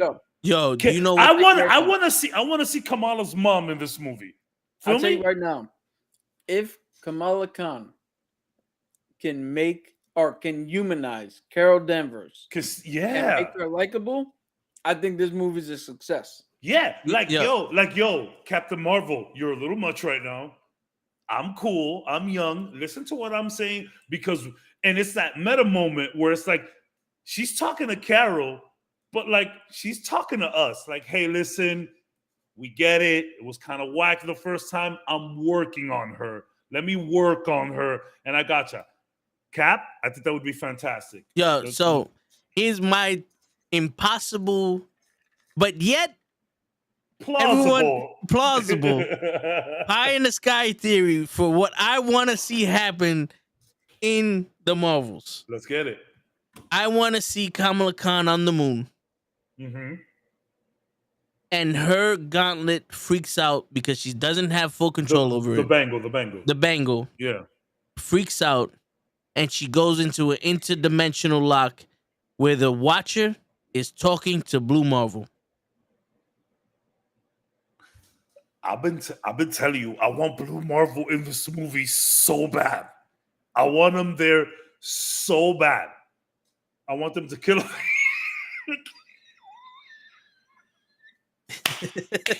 Now, what are you doing? Why are you not here, bro? Get on. I want to see your beautiful face say that. Come on, man. I was not expecting that comment. Completely honest, I was not expecting that to come out of there. I mean, I would expect that to come out of there, just not there. So I think Cap is really onto something where it's like, yeah, let's get Kamala to humanize her. Make her cooler, make her more chill, make her less, what's the word I'm looking for? Egotistical. Just bring her down to earth a little more, right? Which makes sense that Carol is not down to earth. Like she's lost her stuff. She's been up there. It's kind of hard to relate, you know? Absolute power corrupts and absolute power. Well, power corrupts and absolute power corrupts absolutely. And this shows her that she does have a weakness. And you know what's crazy? The asshole that, like her assholeness that she shared on the screen kind of transcended to real life. A lot of people focus on that one interview with Thor and it was Captain America and Rhodey. A lot of people refer to that interview and it's like, you can see that even Thor was a little like homegirl, calm down. And I'm talking about Chris Hemsworth. Like I'm not talking about him in character. It was an awkward interview. I get that, but if we do get a more humbling experience for Carol Danvers, I think, Cap, you're onto something. I think we could get a nice movie. Peep this. I'd have to go back to make sure I'm 100% right on this. I'm about 75% on this, I think. I remember correctly. Your 75 is like our 10, though, so. They started putting Brie Larson with Chris Evans to talk about the movie because Chris made her more likable. Because Chris was like, "Oh, I love working with Brie," And he's just, just laughing and shit, yeah. Yeah.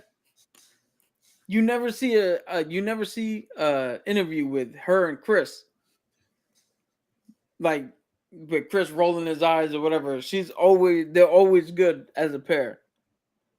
That's why I was thinking, it's like, yo, if you make her more likable on screen, you can make her more likable in real life. Yeah, 100%. And like Brie Larson isn't like this horrible person. Feel me? Like she's not. Like nobody had a problem with her until Captain Marvel. everybody wanted her to be Captain Marvel. Everybody loved that fact, and then she did it, and everybody's like, "Oh, whatever." Hold on. Let me rephrase. Everybody except for Leigh wanted. Yeah, everybody. Yeah, look at that. I hope that if I have one wish moving forward with the entire MCU moving forward, like if I could just have one wish moving forward for the next 5, 10, 15, 20 years, whatever the MCU is going to do, I just want you to enjoy this movie. My wish is to have Leigh enjoy the Marvels. Yo, I'm telling you now, I think Leigh is tight because he went to go get a tattoo of Brie Larson's Captain Marvel, and the dude was like, "I can't do it in the 6 months that you needed for the movie premiere," and now he's like, "Fuck Captain Marvel." Yeah, like that guy don't tattoo no more because his hands are broken. But that's what I think it is. Yeah, I'll tell you right now, if Leigh gives that movie a positive review, he's a Skrull. Legit, yeah. We got Skrull there. That's so funny. Let me see you eat some triangle fucking bread, Leigh. Yeah, It's over. So if Captain Marvel dies in the movie, that's how you'll enjoy it. Yep, he said I'll enjoy the shit out of it. Get over it, bro. Get over it. She like, no, I hear you. Like, it's hard to tell people to like that movie and like Carol Danvers and like Brie Larson's portrayal. It's hard to do that. I get it. But like, yeah, it wasn't that bad. I didn't think. I never looked at it like that until people mentioned it, you know? They shot themselves in the foot with giving the character amnesia when everybody else already knew the story. All right, so main event time. Look at that, Lee's running out of letters to put. Yeah, my son sent a picture to his mom and said, "Hey, I look just like Dad here." And then she sent it to me and saying that, "Do you think he looks just like me here?" I think he looks just like her, bro. He doesn't look like me. Yeah, not anymore. He looks just like his mom. Those lips, the nose. The only thing he has is the big forehead, the bad hairline, and the space between the eyebrows. Yeah, the eyebrows maybe. Yeah. Take a pen and draw the facial hair. He's getting it too, bro. Yo, man, it's crazy how kids grow up, bro. It's just insane how kids go out of nowhere. Anyways, who's first with their Let me go first because I kind of feel like I have the weakest one at all. Yeah, I don't know, bro. Mine is very generic. All right, okay, all right. So this is not in any particular order, and I did add 2 more. And for anybody joining just now, this is the main event. We are all going to mention our top 10 and some honorable mention MCU moments of all time. This is strictly MCU, so no Marvel, Sony properties, I gather, right? I had something from Incredible Hulk. I have Spider-Man. You have some from Spider-Man 1 and okay. So I wanted to clarify that.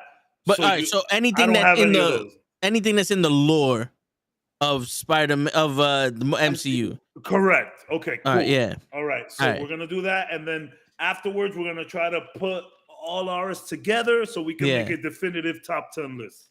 Do you want to give me? Do you want me to give you the top 10 and then the honorable mentions? No, give me the honorable mentions first. Give you all right. The honorable mentions first. Mhm. Okay, so the honorable mentions for me is when Coulson shoots Loki.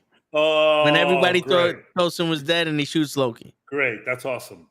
Another honorable mention, I put this in honorable mentions because I thought that everybody else would have this, is when Falcon says on your left to Cap coming back in Infinity in Endgame. Good call. Because I have that. Yeah. I did something different with it though, and you'll see what I mean. All right. So my third honorable mention, I have 10. I added 2 more when we first started talking. Is when Thanos turned back time and killed Vision again. Ooh, that's such a good moment. I didn't add that at all. You know what? The ones that really stick out to me, I'm gonna jot them down. Okay. Jot them down. So Thanos rewinds time and kills. That's a really good. I didn't think of that. Yeah. So if we gotta replace some of them with exactly. my top That's 10, why I'm writing it. That's why I'm all writing right. All right. Let me know when you're ready for the next one. All right. The next one is when Wong tells Wanda that basically what she's doing is pointless, searching for her kids. Like, oh, nice. Wouldn't the fact that they're safe and happy in another dimension be enough for you? That's a good moment. You know what I'm saying? That to me was a good moment because it stuck out as one of the very few times that a character would say something that someone else would have said. It's just real. In real life. Realistic. Yeah. Like they read the script and someone says, yeah, but wouldn't she feel fulfilled as a mother knowing that they're safe in another? And someone goes, put that in there for one. I'm surprised. I'm surprised I didn't make it in your top 10. That's a really good moment. I didn't think of that. Yeah, I mean, so some of these, if we got to replace, but yeah, that's really good. So another moment for me is when Shang-Chi's dad goes into that restaurant / bingo, card game, and Shang-Chi points out the dude, and he kills everybody in the thing. Yo, you're getting some really. I didn't get these kind of moments. Yeah. You say your list is gonna be basic, sure. Yeah. I'm about to start crying. Well, these are the honorable mentions. The Shang-Chi bus fight. The honorable mentions. Yeah. Oh my god. The Shang-Chi bus fight. Oh, I have that. I have that in honorable mentions as well. Yeah. Okay. Yeah. All right. Yeah, for sure. All right. So another part is when Loki. Hold on. Are you at the list yet? No. This is my. I have 10 honorable mentions. So I'm So I'm 1, 2, 3, 4, 5, 6 in. I have 4 more. Jesus Christ. Yo, so another honorable mention is when Loki drops the whole deception thing in the cell, and you see it's all fucked up, and he's distraught because his mother died. Oh, that's such a great moment. Yeah. That moment. What the fuck is in your top 10? You're for real, son. Now I'm starting to think that the other one should have been. Yo, son, this list is crazy. Shuri fighting the most people on the bridge and killing them, and then coming back to life. Nice. The Black Panther chasing Winter Soldier, Captain America, and Winter Soldier down that whole freeway. Good scene. And then the last honorable mention I have, which might have been in some of y'all's top 10, Tony Stark, I Am Iron Man. The first time. I had conflicts with that. I had conflicts with that because I knew people would add it and I didn't want to add it. And I think there is better moments in that movie. But that's a good moment. And it's great because it all wraps back up again at the end of Endgame. Yeah. So I hear you. All right. Yeah. So this incredible fucking honorable mentions. Let's see your fucking top 10, dude. Okay. What the fuck? All right. So my top 10, official top 10. Jesus. When Hulk kicks, what's his name? The guy, Blonsky into the fucking tree. Bro, I get that that's a good moment, but like half of your honorable mentions is better than that moment. Yeah, This is a personal Hulk thing for you. Yeah, I hear you. I wrote the honorable mentions after the top 10, and I was like, these are honorable mentions. It's really a top 20 list. Yeah, it's a top 20 list. Yeah. You know what I'm saying? There's so many fucking things. But all right. So Fury at the end of Iron Man, Absolutely. telling them that, I'm building a team. Yep, The Avengers awesome. Initiative, that one. Keep that one in mind. Keep that one in mind. Let me type some shit. I'm gonna bring up a Word document or something. All right. Of course, the one that I always mention in Endgame, Thor talking to his mom. That's I put that in my list. You guys are gonna be surprised how high I put that on my list. Yeah. Yeah. So another moment for me, which I enjoyed, was when Rocket tells Pete when they're breaking out of the thing, I need that guy's leg. I need that leg.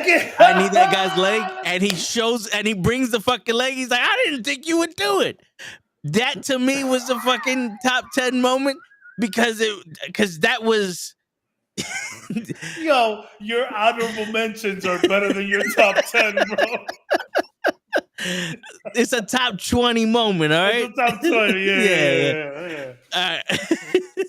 That's a good scene, though. Yeah. So also the Thanos, I'll do it myself. And credit, that was one of the top 10s. Another moment is when Civil War, they're about to fight. Spider-Man swings in and takes Cap's shield. Yep. Hey,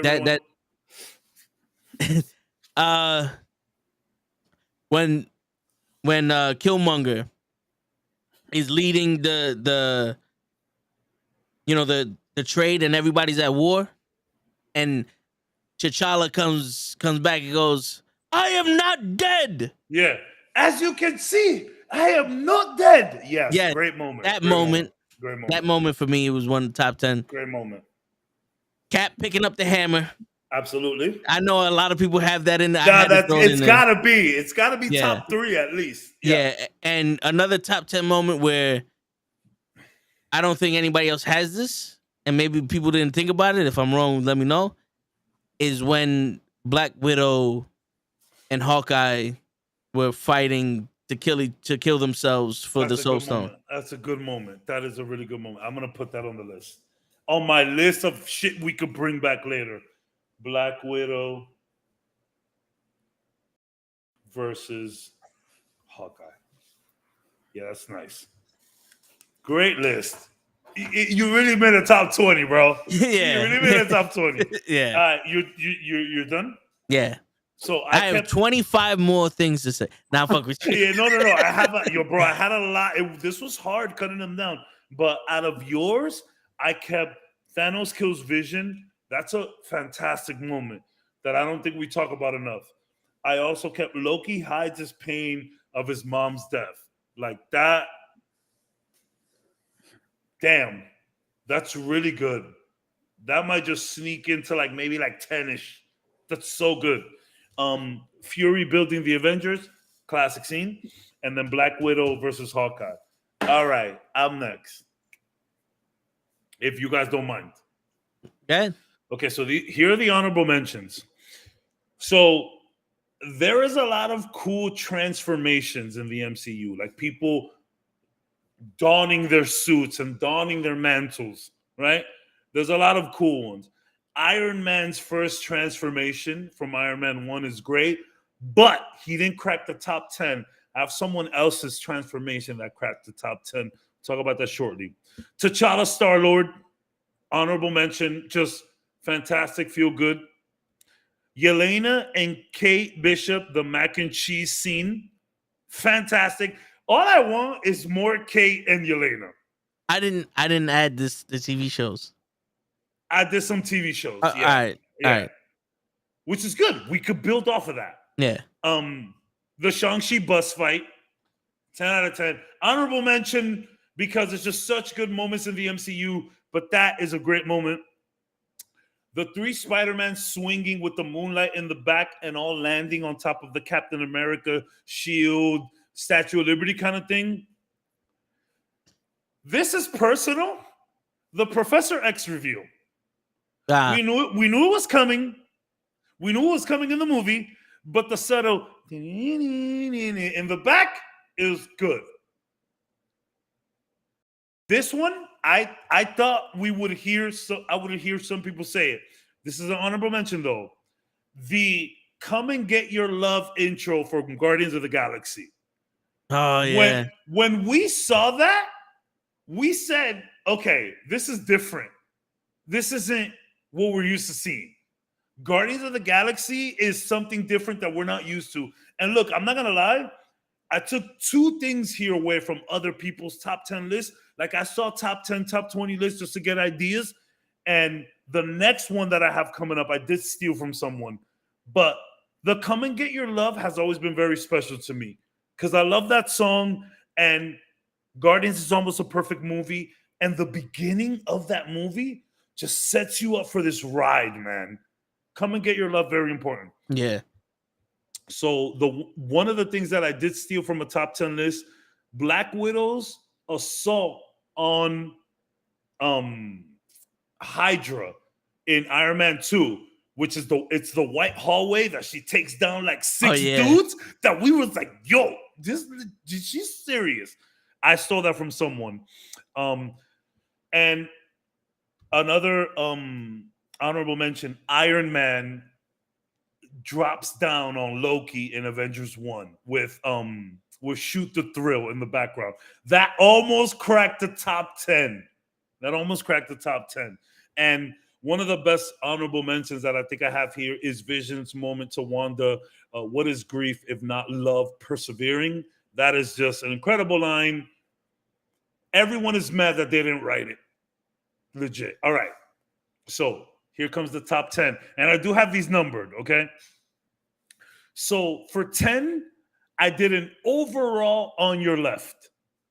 Yeah. Okay. All of the On Your Lefts. But my favorite On Your Left, which I tried to make a post about it, and it just was not working. But my post on Instagram, my favorite On Your Left moment is at the end of Winter Soldier when he wakes up in the hospital bed and Trouble Man is playing in the back, the Marvin Gaye song. And then we see Sharon and what she's up to, and Agent Hill and what she's up to, and Crossbones is alive. Beautiful. Number 9 could be a little controversial. Let me know. Instead of the Iron Man transformation into his armor, I went with Moon Knight's transformation for number 9. Sick transformation, kicking ass. We get to see this crazy mummy-wrapped version of Moon Knight. It was just beautiful. Number 9. Number 8, the first time the Avengers get together in Avengers 1, and we have the spinning moment. I mean, it's basic. Number 7, I have the team tries to pick up the hammer from Age of Ultron. I have that at number 7, so this is an interesting list. Number 6, Spider-Man dying with the snap. I don't feel so good. It's just stuck on my mind forever. Number 5, the women of the MCU Endgame scene where they all get together and do their thing. Before all of this MCU shit, I posted that up in 2019, 2 days after that movie finished, because I thought that scene was perfect, and I didn't see anything else. You feel me? I just saw these women having their moment. I didn't study it too hard. No, it's just these women are having their moment and they're badass about it. And I didn't see it as anything else. 4, the elevator fight in Captain America Winter Soldier. Okay. Before we get started, does anyone want to get out? I aspire to do that in an elevator one time. I'm going to do that before I pass away. Just going to be in a packed elevator and just say that. Okay? So, top 3. Okay? 3, Thor's enters Wakanda. Bring me Thanos. I don't care. Number 2, Captain America picks up the hammer, of course. And number 1, and you can see it right here. I didn't change anything. You can't see it, but Thor sees his mom in Endgame. The minute I saw that scene, it just resonated. You know, it was great speaking with you guys about that. Obviously, this is a personal scene for you guys as well. And it's just, I remember watching that shit and I'm like, damn, son, all Thor had to do was talk to his mom. I know that there's so many people in this world that would do anything in their power to just get 5 minutes with their mom like that, you know? And it's just such a great scene. I'm a mama's boy, and I'm, you know, lucky enough to still have my mama around. And like, sometimes when shit just sucks, I just call mama. And like, I know some people don't have that. And it's just such a powerful scene. You feel me? Like, so simple, right? Yeah. It's so simple. And like, not everybody will understand it. But like, what a great scene. And I promise y'all, like, I went back and forth with a lot of things. I didn't pick the scene specifically because, you know, of your guys' situation. This is just how my list ended up. That is such a good scene. I will never forget seeing that, like, damn, son, Thor just needed to talk to his mom. And that's it, bro. That's my number one favorite, best scene of the MCU. Thor talking to his mama. Because it's just so simple. Well, I'm done there. I'm done there.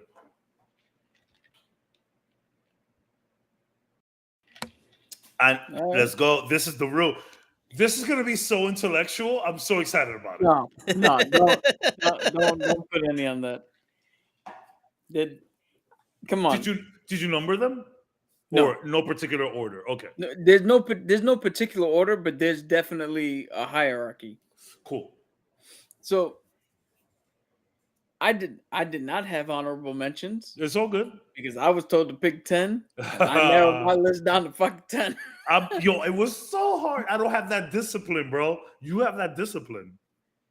So, number 10. And I got a mix of the obvious. Yeah, for sure. And of course. shit that is just personal. Me.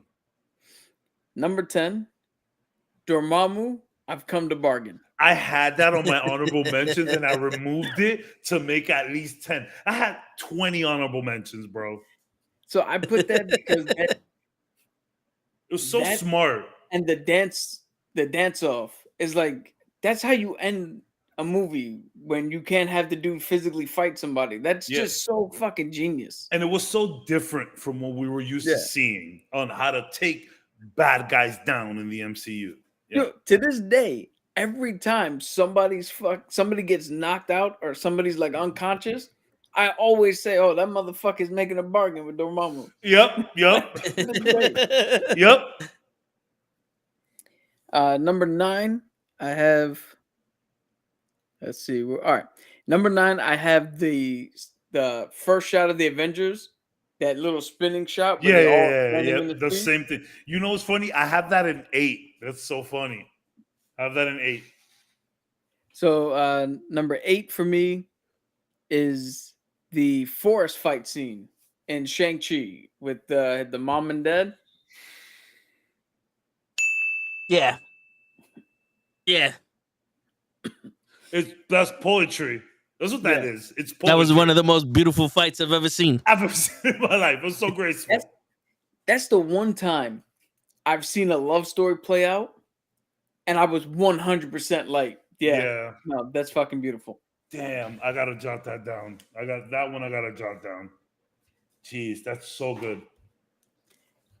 All right, what did I say? That was 8, right? Yeah. So good. 7 is Spider. I mentioned this when I did my list. Spider-Man yelling for somebody to come help him as the thing was crashing down on him in Homecoming. That is the first time that Tom Holland made me cry. Mm-hmm. And then when he did it again with the "I don't feel so good," I was like, "This motherfucker needs to stop, man." He could act. He could act. Yeah, I had that. I had that on the honorable mentions, and I took it out just to make space. Shit, because I don't have these numbers. I don't remember what number that was. That was, That was 7. 7? Yeah. So 6. I should have put this higher, but I didn't. 6 is Black Widow interrogating Loki and tricking him into giving up the information. It should be at least 5. You know what? I'll make that 5 and I'll switch it. All right, So cool. that's 5. You know what's funny? I knew you was gonna say that one. That's why I did the Loki killing. I left Wilson, that to you too. yeah. I wanted a Black Widow moment too, and I knew you would do that. Yep. So then 6 is the bring me Thanos. I put Top that tier there. moment. Top tier moment. All right, so 5, Captain America versus Iron Man at the end of Civil War. Oh yeah. He was my friend. He's my friend. So was I. Yeah, great moment. I'm gonna jump that down. Mine's specific. If we want to get a little bit more specific, the reason I put it on there is the whole that shield doesn't belong to you. Yeah, and Steve just dropping it. Yeah, that's such a good moment. Because that's a fucking. You think I need this shit? Yeah, I don't need a suit. I don't need a shield. I'm fine. This shit doesn't define me. Oh, damn. You see, I told you the intellectual shit that Cap was gonna bring. I told you. I didn't think of that. That was 4, right? 5. No, because 5 was. Because you switched them around. Yeah. So it's 4. So that's 4. Which is funny. Captain America has such good moments in Infinity War when he shows up to help Wanda, and I had a lot of Captain America. Yeah. He catches that spear. Oh boy. So 3 is I brought this up when I did my list. Bruce Banner hitting the fucking Bifrost when he's like, "Yo, I got this," and he just that's a good moment. That's a good moment. That's the funniest thing I've ever seen in my life. Yeah, that's a good moment. I connected with it because I remember my uncle would tell us a story about the first time he saw the Pink Panther, the original one with Peter Sellers, and how funny he thought it was when he went to touch the globe, slipped, and the globe fell out and was rolling down the thing and hitting everybody. His reaction to that is the same as my reaction to Bruce hitting that fucking bridge in that theater. It's a really funny scene. It's a good scene. Because it comes out of nowhere. Yeah. You really thought he was just going to turn into Hulk. Yeah. My number 2 is Cap picking up Thor's hammer. Because I've said it a million times. I was literally in the chair muttering to myself for him to pick it up. That's just one of the best. And my number 1 moment is, I don't know how to describe this moment. Because for somebody, it's weird. For somebody who is a loner and prefers to be alone and would be perfectly fine if you put him in a fucking solitary confinement. Like, I would legit be fine if you just put me in a dark room and I never saw anybody. To see Captain America with everything, with Thanos' forces coming, and he's like, "Well, it's down to me." Pulls the fucking. That's not the moment. But to see that, and then to hear on your left, for the first time in my life, I was like, "Oh, that's what it means to have other people." Yeah. It dawned on me in that moment, to the fact where now that saying has significance. Like my cousin, her first child, right?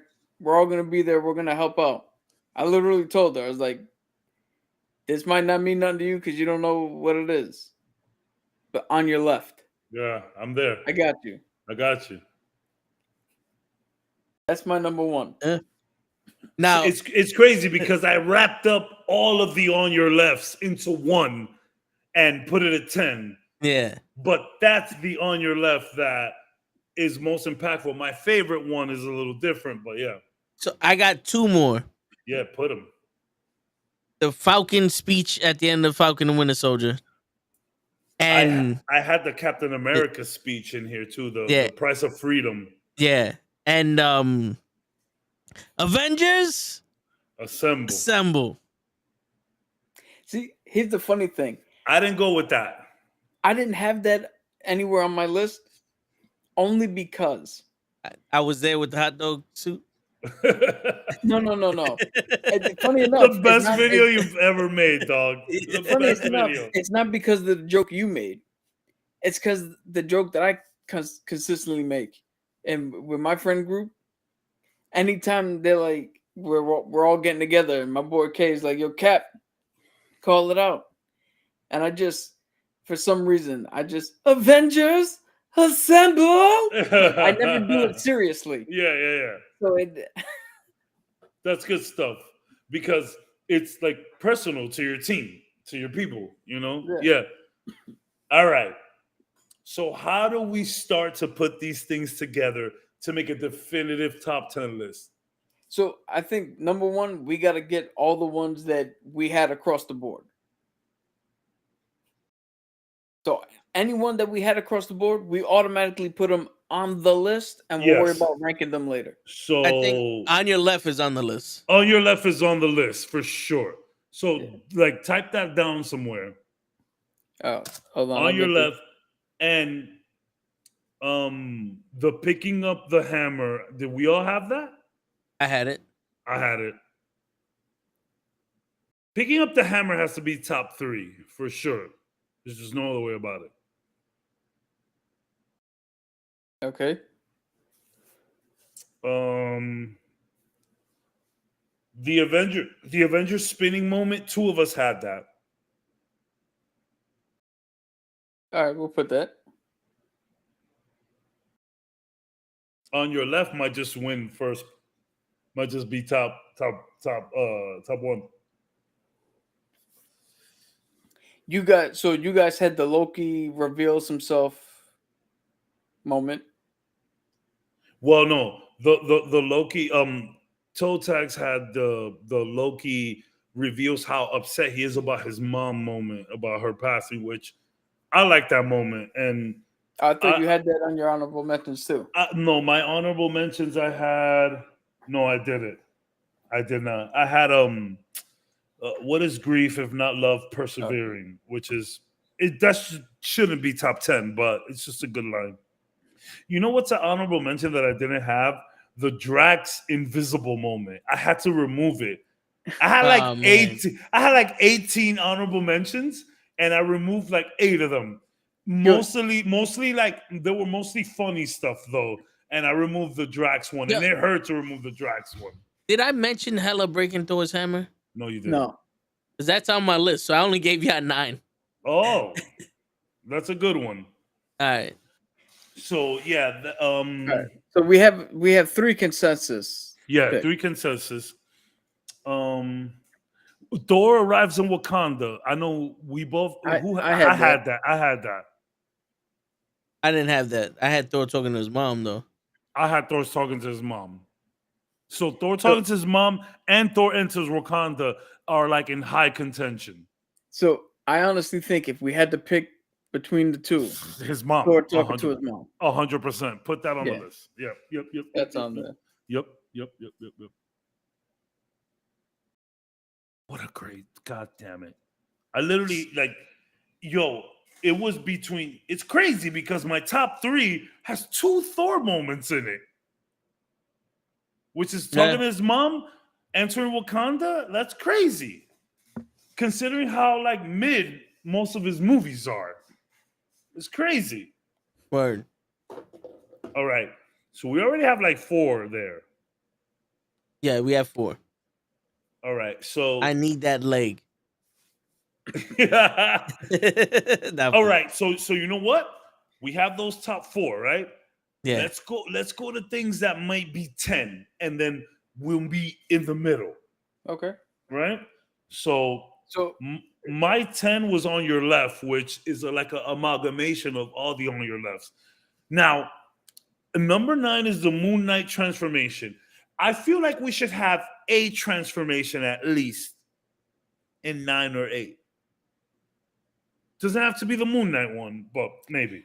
So if you want to do honorable mentions and talk about transformations, you can't get better than Werewolf by Night and watching it in the sparks of the shadow on the That wall. is so good. Is it better than Moon Knight though?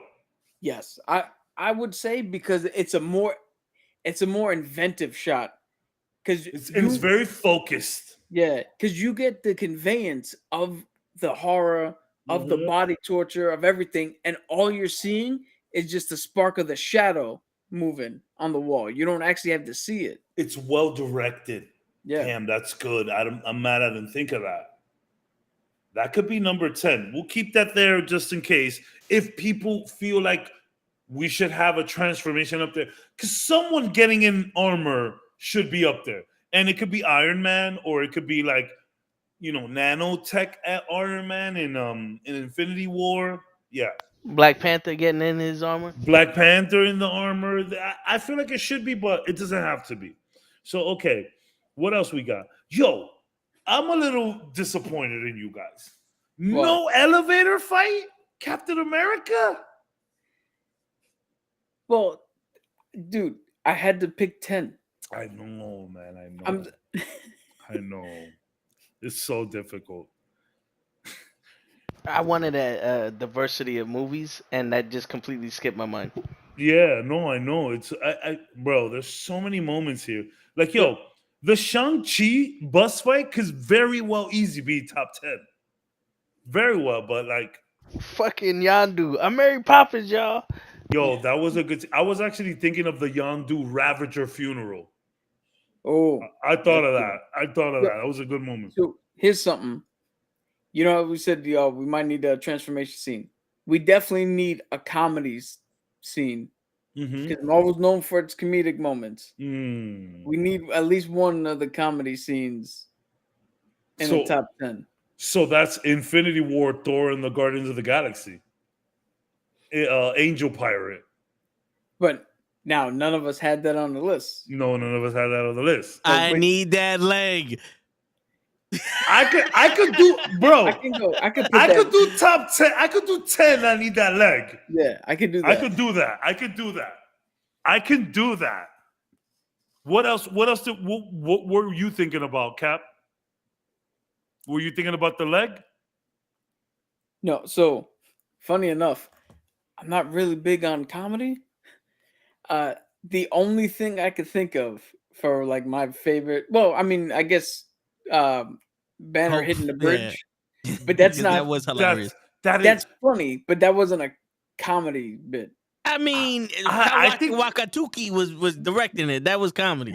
I think I love I need that leg, but if I had to choose between the bridge and I need that leg, I'm choosing the bridge. Yeah, the bridge. I'm choosing the bridge. I'm choosing the bridge. So that could be 10. That could be 10. Right. What about the Invisible? The what? I've been standing here for hours. If I say completely still, I'm completely invisible. I had that in my honorable mentions and I removed it, bro. Everything goes over his head. He takes things too literal. Nothing goes over my head. My reflexes are too fast. But Drax as a whole could just be number 9. Number 9, Drax. Right. And the only other comedy thing that I can think of is what do you call it? That scene where Iron Man leaves the kid. And he's like, "Oh, you're leaving, but I'm gonna be cold." It's like, "I know, because we're connected." That is funny. I know, because we're connected. That is funny. That's very funny. I don't know, man. I like the number 10 that we have, the bridge. All right. So are we locking that in? We can lock that in at 10. I think we can lock that in at 10. What do you think, To? We can lock it in at 10. I think Do you want another comedy bit at 9? And we could put like either Drax or the leg. The leg is really good. That's a good scene. And I don't know, the leg is very knucklehead-ish. Is it just me? It feels knucklehead-ish. Yeah. It's kind of random. It's kind of out there. Yo, I don't know about you, but every time that I'll be like seeing shit and I see somebody with like a cane or a walker or some shit and I like, want that leg. yeah, I need that. I need that shit. I leg. see a wheelchair somewhere and like, yo, I need this wheelchair. I see like a fucking broken keyboard. Like, I need this broken keyboard for something. It's gonna. I'm gonna. I be like in a the leg. stage of I life. like the leg. Can I posit something here Please. for you guys? Please. You know how we mentioned Drax Yeah. and like 15 things he said, and he just keeps getting better. Now, would you put Drax over the I need the leg? Because the next few times Rocky Raccoon has said that, it didn't have the same punch to it. I would put Drax over anything in Guardians of the Galaxy. What about Baby Groot? Give me the red thing. It's in the drawer, and he comes back with a gun. He comes back with a That badge. was a funny scene, but it dragged on too long, in my opinion. Or Drax chasing the dudes. Not Drax. Baby Groot with the. No lie. I think 9. We could just put Drax. Yo, bro. Even in the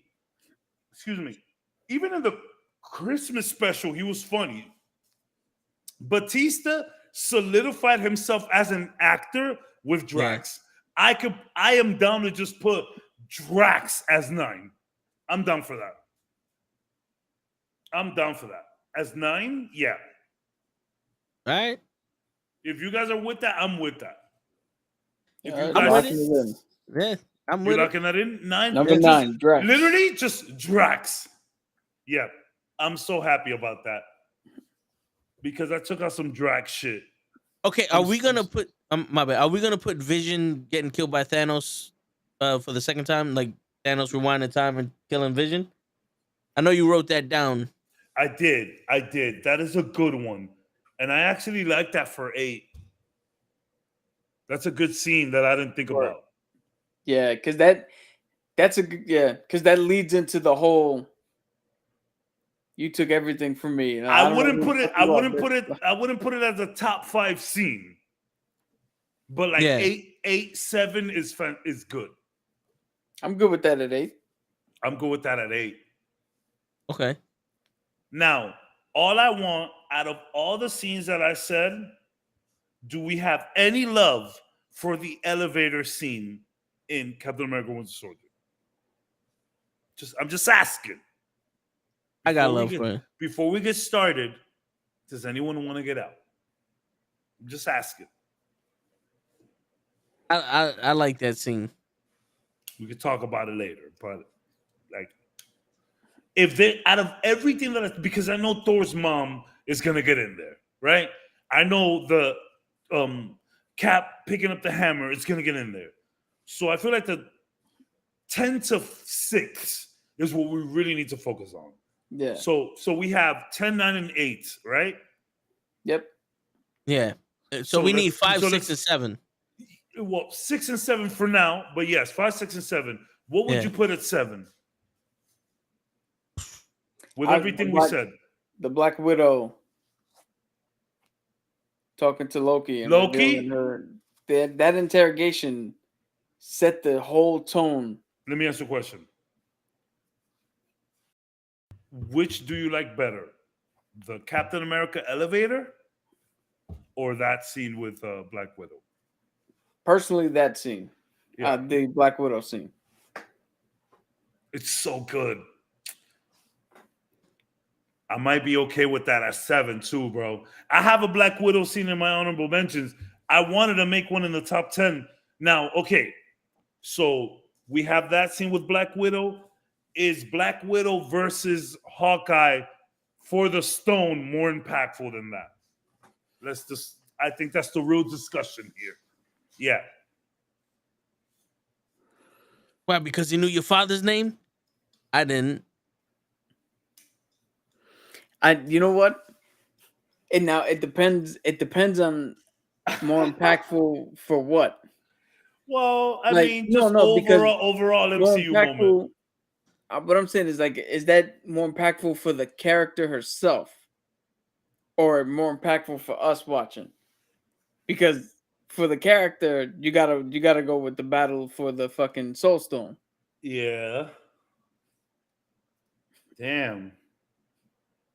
But all right, so here's the thing: we got two people willing to sacrifice themselves. One person knows that the other person has more to lose, so she's doing it selflessly for him. And then the other scene is she literally deceives the god of deception. Mischief, yeah. They got the Damn. right. So yeah, I think it's her getting the best of Loki, who's like whole like numb the plum is to be this sneaky. You feel me? Like that's Yeah. his thing. That's his thing. Now think of it this way: she got the best of Loki, right, and that's his thing. She got the best of us because everybody was like, "Oh, well, clearly Hawkeye dies in this moment." Yeah. But the Soul Stone, you have to give up something you care about, and collectively, we all gave up Natasha for that. For them to get the You Soul just Stone, made this harder. You were supposed to make it easier. You just made it harder. Hey, yo. I think we got to go with that because collectively we gave her up so that they can get the Soul Stone.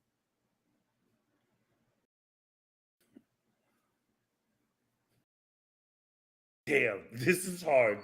All right. On the count of 3. Who goes for the Soul Stone? Yeah, Yeah, Soul Stone. So that is Cap. It's a great mention though, and maybe we could possibly revisit that in a couple of spots. It's a good one though. It's a good one though, man. Like her doing that to Loki was insane. Damn. This is my kind of favorite episodes, man. I love shit like this. This is fun. yeah. This is Yeah. fun. I love this shit. All right. So number 6. So some of the ones that I got from you guys was Thanos kills Vision, Loki hides his pain from his mom. I think that's a good 6. But Fury building the Avengers, Black Widow versus Hawkeye, we just put that up there technically. Let me scratch that out. The Shang-Chi mom versus dad fight. I think that is a great candidate for 6. Yeah. So, okay. Is that better than the Captain America elevator fight, though?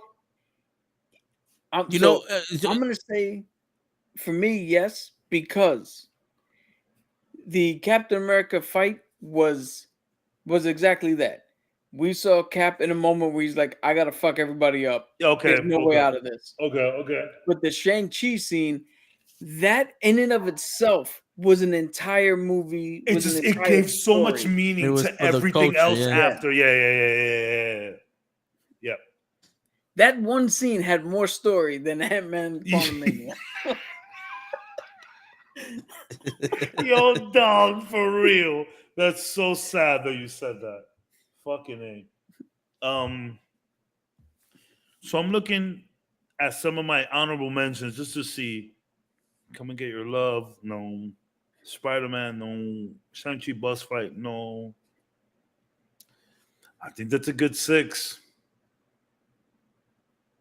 What do you think, so? I think that's a good 6. You know why? Because it's beautiful. It's poetry. Yeah, it's poetry. That is the most non-MCU-ish thing that they did in the MCU. And it worked better than most of the MCU shit they do. Yeah. That was I mean, yo, bro, the shit about Shang-Chi that has always stood out is the choreography. Like, they had real fight scenes. Captain America, Winter Soldier, Infinity War has some great fight scenes too, but this is more martial arts, and I don't know, it just resonated a lot. It was so good. Yeah. Yeah. So we're putting that for number 6. That's good for number 6. Yeah. Yeah. All right, top 5. Here we go. Read some of yours out. My top 5 was the woman of the MCU moment in Endgame. And then there's the elevator fight at 4. Then Thor, Wakanda. Then Captain America picks up the hammer. And then Thor sees his moon. What were your top 5? Or like the last 5 that you read? So I had Banner at 3, On Your Left at 1, Cap's Hammer at 2, Bring Me Thanos, and the Civil War fight. Those were my top 5. Yo, I removed the Civil War fight just because it was a little convoluted and everything. But now thinking about it, is that not the perfect spot for 5? The Civil War fight? Right there in the middle. Is it not? Yeah. Perfect. Right there, top 10 at the number 5 spot, because there's so much more to that fight. Like, that fight is not about the fight. Yeah. It's about the characters. You're right. It's about every other thing but the actual But fight. the fight. You feel me? So, like, yeah, that's a 5. Yeah, that's good. I think that's good at 5. I'm good with that. It has nothing to do with the characters themselves. But the fight itself is about the characters. You have some funny fights where it's Natasha and Hawkeye.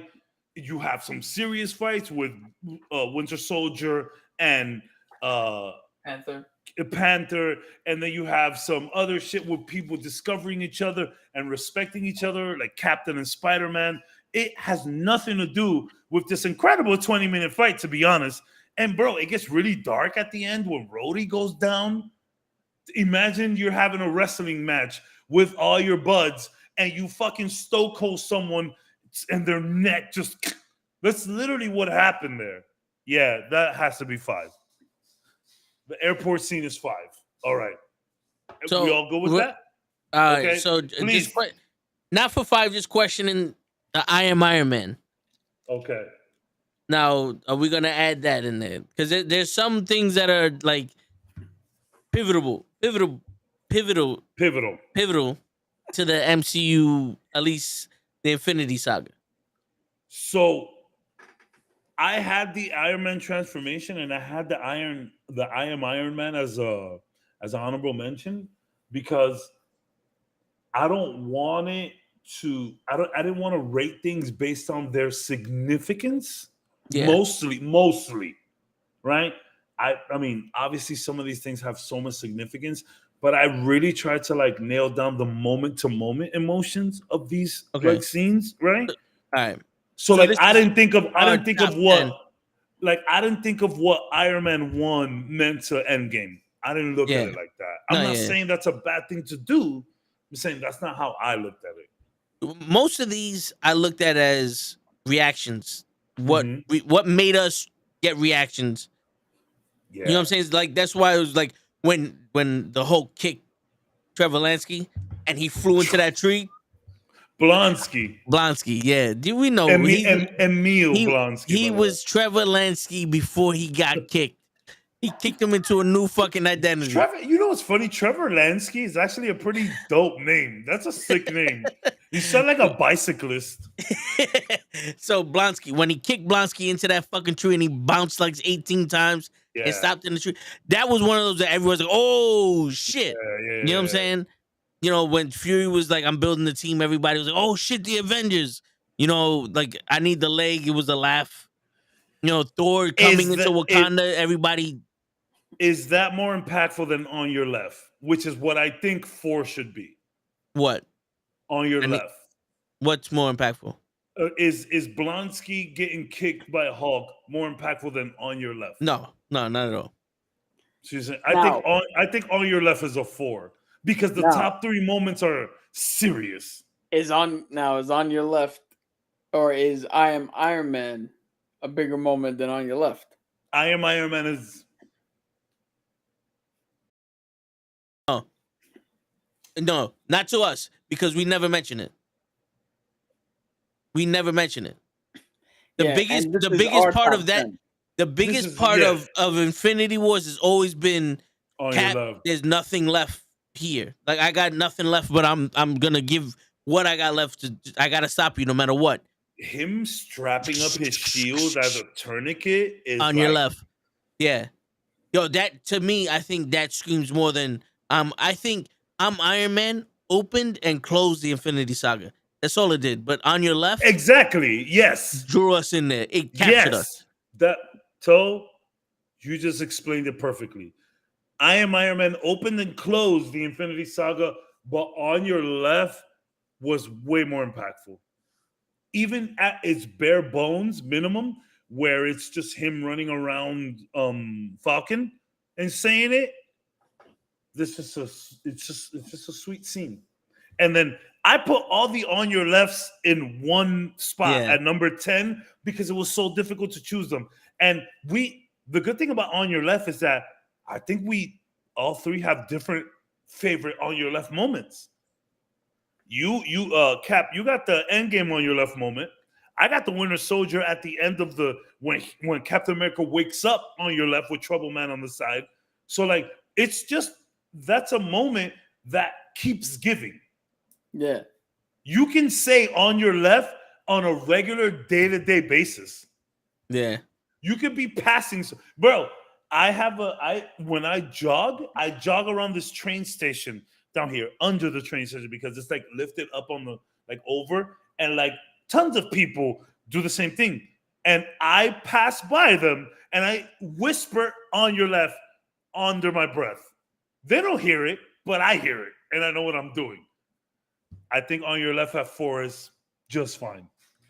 Yeah, I'm I cool with like that. On Your Left. All right.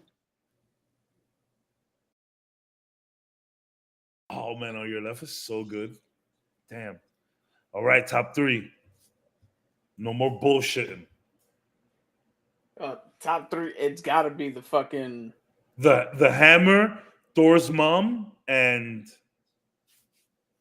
what else? Well, so the other consensus one was the Avengers spin that We spinning haven't shot. we haven't put that up yet on the top 10 list of all of us. We haven't put No. that up. But I think that's one of the consensus that we could drop off. I think so too. I I mean, think at that- 3. So we're at 4 now, right? No, Well, we're we at 3. We're at 3. This is top 3. So I top think 3 gotta three's be Thor's Thor mom. talking to his mom. Yeah. Top 3 is Thor's talking to his mom, 100%. We said it at the same time. Yep. All right. So number 3 is Thor talking to his mom. Thor talking to his mom is number 3, 100%. Wait, are you doing a list too? Yeah. No, I'm following your list. No. Well, I'm not. No, because I'm writing them down. Yeah, Yeah, right. I got a little thing here. Just back it up. Okay, cool. Yeah, that's 100% 3. Okay, so read 3 to 10. All right, So- we got good. All right, so we got If you want to do 10 to 3, that's also fun. you go, Cap. Go ahead, Cap. Yeah, it's weird. The whole time I thought I was the one doing the list. I didn't know we were both doing it. You guys are incredible. Like, you're synced. Synchronized. Number 10 is Banner hitting the Bifrost Bridge. It's yes. Number 9 is just Drax. Just Drax. I Yeah. love number 9. I love number 9. Number 8 is Thanos kills Vision again with the That's- Time Stone. Yes, I'm mad I didn't think of that. Number 7, Black Widow dies for the Soul Stone. Yes, sir. Number 6, Mandarin versus Shang-Chi's mom. I forget what her name is. Sorry, but in the forest fight. Number 5, Civil War fight. Cap team versus Iron Man team. Yep. Number 4, On Your Left. Mm-hmm. And number 3, Thor talks to Freya. So we have 2 left. Yep. And one of them is Cap picking up the hammer. Yeah. So is Cap picking up the hammer 1 or 2? Here's my thing. It's a double-sided question. If it's number 2, what's number 1? If it's number 1, what's number 2? Okay. So let's talk about what can potentially be 1 and 2. All right. Yeah. So the hammer is number 1. Well, the hammer could be 1. Could be 1 or 2. The hammer Should could have be 1 or aimed for 2. the head. Because I have Thor's mom at 1, him picking up. Okay, yo. Okay, so for number 7, I have the team tries to pick up the hammer. That's a good scene, but I don't know how no one said that. Yeah, no. It would be kind of redundant. Yeah. You know, but I mean, yo, Thanos, you should aim for the head. What Well, I did mean, you do? I mean, he won. The snap overall. Yeah. You know what? We could put the snap number 1. I think we could put the snap number 2 and Cap getting the hammer number 1. I'm cool. Hey, I'm cool with that. What do you think, Toe? Picking up the hammer number 1 and the snap 2. I'm down for that. Yeah. None So, of the my snap shit. number 2? None of my shit made it into the top 10. By the way, well, I mean the Yeah, obvious stuff. The obvious stuff. Okay, can we do now that we have the top 10? Can we do a 5 honorable mentions though? I'll let you guys handle the honorable mention. No. Get in here. Get in here. I didn't think of any honorable mentions. All right. So we got the top 10. Read it off. Go ahead. Yeah, you go this time. You want me to go 10 or 10 to 1? 10 to 1. All right, number 10, Banner hitting the Bifrost Bridge. That's funny as shit. That's so good. Number 9, Drax. Yeah. Number 8, Thanos turns back time to kill Vision again. Good call, man. Number 7, Black Widow kills herself for the Soul Stone. Number 6, Shang-Chi's mom and dad fight. Yes. That fight scene. Number 5, the airport Civil War fight scene. Yes. Number 4, on your left. Yes. Number 3, Thor talking to his mom. Yes. Number 2, the snap. And number 1, Captain America picking up the hammer. I like it. Yeah. I like it. Great list. Before we get into the honorable mentions, I just want to say the silliest thing that I'm thinking of right now. I'm never, ever going to be able to watch Thanos reverse time and kill Vision again without my head soundtrack singing Cher. If I can turn back time. Legit. Yo, I am going to tell you this, though. For honorable mentions, we're going to do 5. Number 5 should be Dormammu, I've come to bargain. Honorable mentions number 5 is Dormammu, I've come to bargain. I had it and I removed it just to have make space. But Dormammu, I've come to bargain should be top 5 honorable mention, my opinion. Right there at 5. I'm cool with that. Yeah. Now, what about Mary Poppins, y'all? All right, I have one for you. Yeah. We could do verses, right? Yeah. So, a Mary Poppins versus the Shang-Chi bus fight.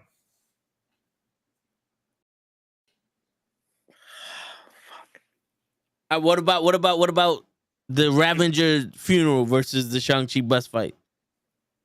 You got to put the Ravager funeral. If we're gonna do an honorable mention moment, that the Ravager's funeral. Ravager's funeral was number 4, 1,000,000%. Yes. Yeah, the Ravager's funeral is the definition of honorable mention. The minute we said it, we were like, yes, that's the one. Yeah. Number 4. Yeah. So we have Dormammu, I've come to bargain, and then we have the Ravager funeral. So we have top 3 now. So some of the honorable mentions I put Iron Man entrance in the Avengers 1 with Shoot to Thrill, Black Widow's assault in Iron Man 2, Come and Get Your Love Guardians, Professor X reveal, Spider-Man's swinging into the Statue of Liberty, Shang-Chi bus fight, Yelena and Kate mac and cheese scene, T'Challa Star-Lord, which I want to fight for in honorable mentions, but You know what? I don't think we have anything from the Disney Plus shows. Yeah. So we can definitely take one of the Disney Plus show moments that you got. So we could take T'Challa Star-Lord, or here we go. All right, I'm gonna fuck y'all up right now. T'Challa Star-Lord versus Doctor Strange episode. So basically, episode 2 versus episode 4. Yo, the Doctor Strange shit. You said T'Challa? Ooh. Vince said T'Challa. I said Doctor Strange. I said T'Challa. Yo, but Doctor Strange is so good in that fucking. Oh my god. Yeah, that was better than the fucking movie. That was better than the movie. I'm sorry, I just don't have a connection to fucking Doctor Strange. You hate Doctor Strange. Ever since part 1. Yeah, I feel like he's. So, why do you hate doctors? Well, first off, they don't diagnose motherfuckers. I have to do it myself. I'll do it myself. I'm sorry for the king himself. I'm gonna put T'Challa Star-Lord. Yeah, I'm gonna go with T'Challa Star-Lord. All right. So I have this deposit. So that's number 3, right? So we got 2 and 1. So we got, what is 5, 4, and 3? Ravager funeral, Dormammu, I came to bargain. Yep. That's 4 and 5. So number 3 will be T'Challa Star-Lord. Yeah. Okay. I'm happy there. I think the honorable mention number 1 has to be then the I Am Iron Man snap to bring everybody back. Yeah. And we could roll that. We could roll that into just I Am Iron Man altogether from the beginning to the end. Yeah. So 2. So number 2. So number 2 spot. Think about this, y'all. Let's make this special. I Am Iron Man is number 1. Yeah. 100. I agree with that 1,000,000%. So now you can have some fun with 2. Maybe something from She-Hulk.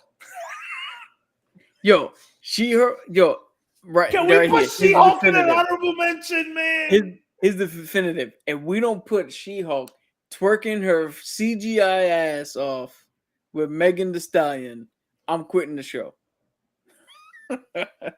I'm with that. Daredevil. Should we put her at 2 though? I don't know. We should put that at number 1. No, in all seriousness, we gotta put Lay's favorite Captain Marvel in there somewhere. Yo, she comes and saves the day in Endgame. I mean, okay. Something coming. The honorable mention, the MCU, the MCU moment as number 2 in the honorable mentions. If we're gonna like try to get a good number 2, I'm gonna go back to the Werewolf by Night transformation scene. Better than the MCU moment? Yes, and I'll tell you why. Okay. As cool as that scene was, and as much as I, as a comic book reader, appreciate that scene, there was no context for it. It just happened. You didn't need context. They were on the battlefield. No, I mean you kind of do, because nobody else gets a cool fucking team up shot. Like it's not like they were doing a whole bunch of, hey, here's some team ups you never thought we'd see, and everybody gets a pose, and then that's one of them. We literally have a team up in our top 10, right? The Avengers one. Did we put that in the top 10? No, we took it out of the top 10. Well, the context for that one is the Avengers. It's kind of like the mothers getting together to protect the kid, because they all formed to protect Spider-Man. I do. You know what though? Because contextually, that scene with the MCU, and again, we're not saying that. I'm not saying that in Can a we just bad call way. it what it really is? A-Force A-Force, instead of okay, MCU. yeah. So A force to be reckoned with. bars.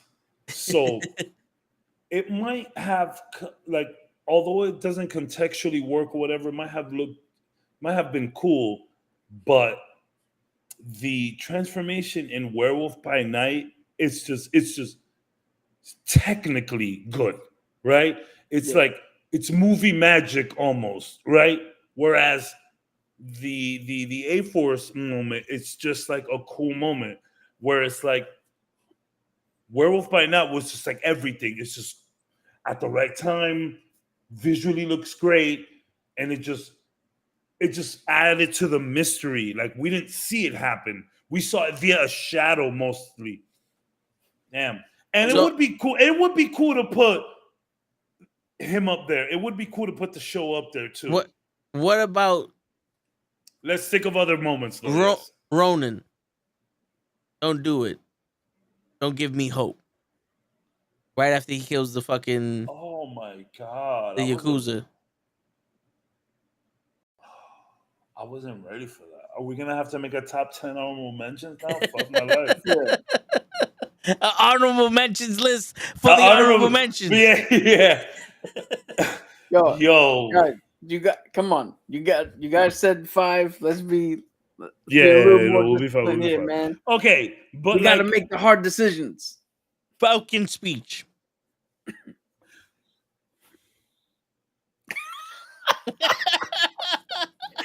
Yo, I've never seen anybody visually with a look slap somebody in the face before.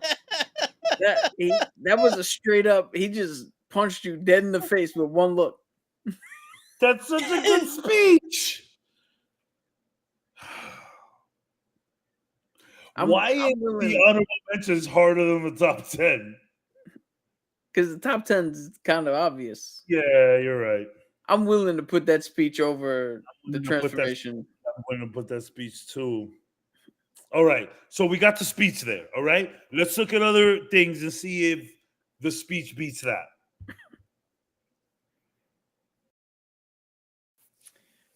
What else is there? Peter being able to tell that this guy was about to switch sides, like him sensing his Peter Tingle sensing the betrayal of Green Goblin. Nah, I would say a bigger moment is when he's on the rooftop and they all talk to him about yeah. Okay. my rage or I would even put Andrew Garfield catching MJ. Oh shit! Oh shit! Because I'll tell you right now, you guys all know how I feel about that movie. That's the one part of that movie I'm 100% on board with. And I was like, yeah! So what do you think about that? Catching MJ. That could very easily be number 1, but we're not about to do that. I like that. I like that. So we're going to keep trying to beat the number 2 spot for the next 13 minutes until we're done. And then whatever we fall on, we fall on. Okay. So Garfield saves MJ. That is such a strong contender. All right. What else we got?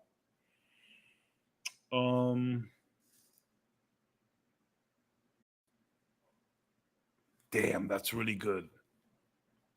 That's really good, y'all. Yeah, I'm trying to think.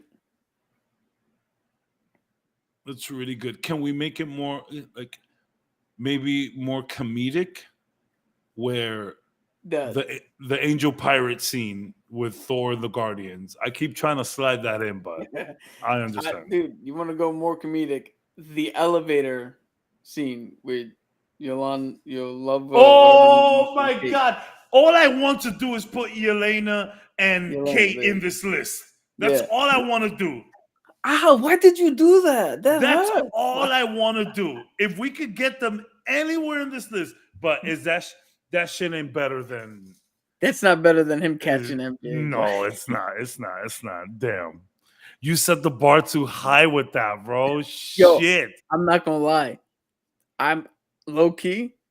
I want to take the Banner hitting the thing out and put Garfield catching MJ at number 10. What do you think about that, Toe? I might be down for that. You know something? I'm I down think for so. that. Yeah. I'm And down for then that. Banner Yo, hitting the think thing will about be a good. That's not only redemption for the character himself, but that's like Oh, that was a big redemption for that's a- Garfield. And yeah, like, and just it's a great movie moment. Like at the end of the day, like it could have been any of them, but it was Garfield because he needed to do it. And they specifically thought of that. Like, yo, we know the shit that you got for part 2 when you couldn't save Gwen.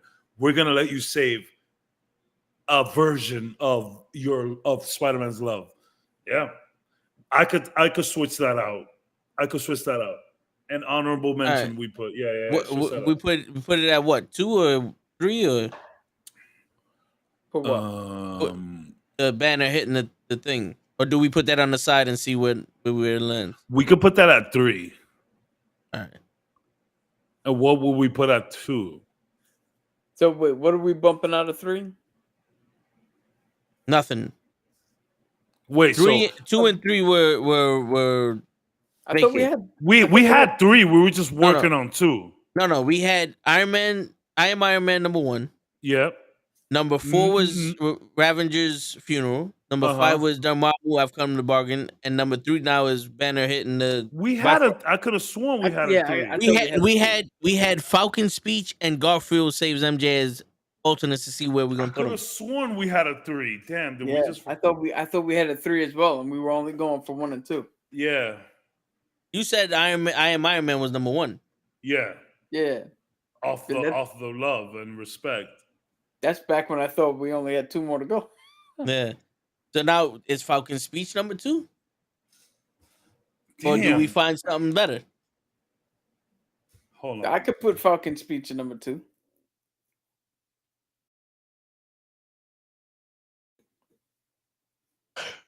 I'm trying to remember what.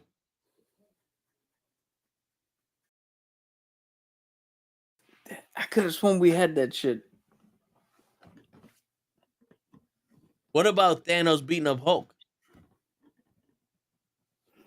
I think as cool of a moment that is, I think that moment brings up a lot of contention.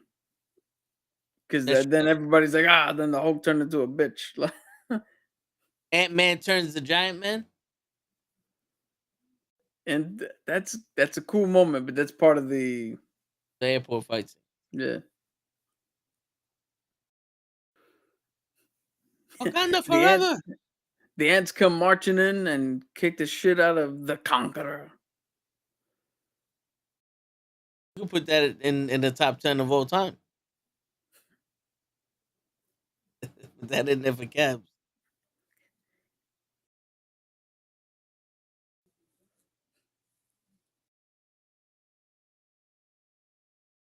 Oh, he's going back to watch to see if we had a 3 already. Yo, throw the flag, the replay flag challenge. Yo, dude, you gotta hit up Show. I gotta hear what one of his undoubtedly not MCU moments. When I text Show about his wife being on here and not him, about 10 minutes later he responded back to me saying, "I just got out." And I asked him, "Do you want me to call you so you could be on the show?" And he never responded. I'm almost there figuring it out. All right. And we need to get better at time stamping. Ooh, we need something from Miss Marvel. I mean, we don't need her pops jumping in the room as the Hulk.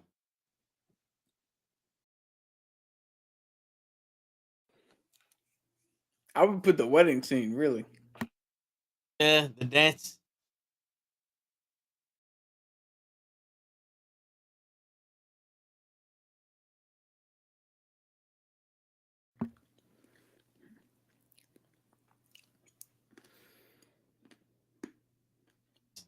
what's her name? Killing Kang.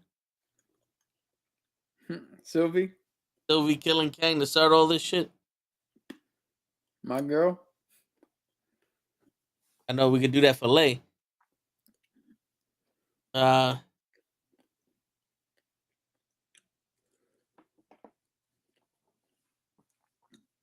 gonna stick with the fucking Werewolf by Night transformation. You're muted. I know I'm muted. All right.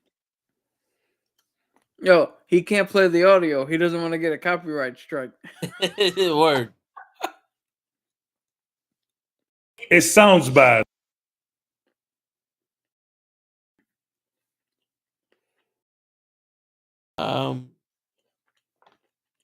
The Chang-Chi bus fight? Now, so what number are we looking for right now? 2. And Kaz is seeing if we actually had a 3 before that.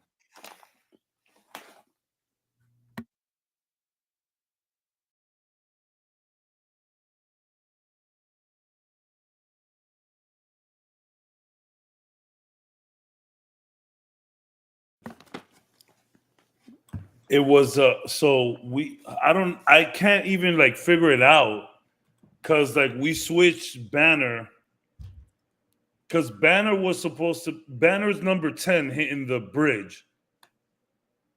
Yeah. I can't tell what was 3. Fuck. We didn't have a 3. We just had 2. We put Falcon speech and then we was like, and another one, and let's see if we could find something better. And then we said Garfield saving MJ, and then we was like, all right, let's put that on the regular list and put Banner back on the. So Banner's 3. Yeah. So we needed number 2. And number 1 is Iron Man, so we needed number 2. Okay. Yeah. So Tony Stark's built this in a cave with scraps.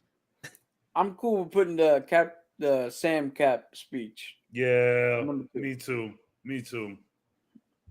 Or Bucky's apology to Sam for not recognizing, everything behind the shield and all of that and what that meant to him and that kind of shit.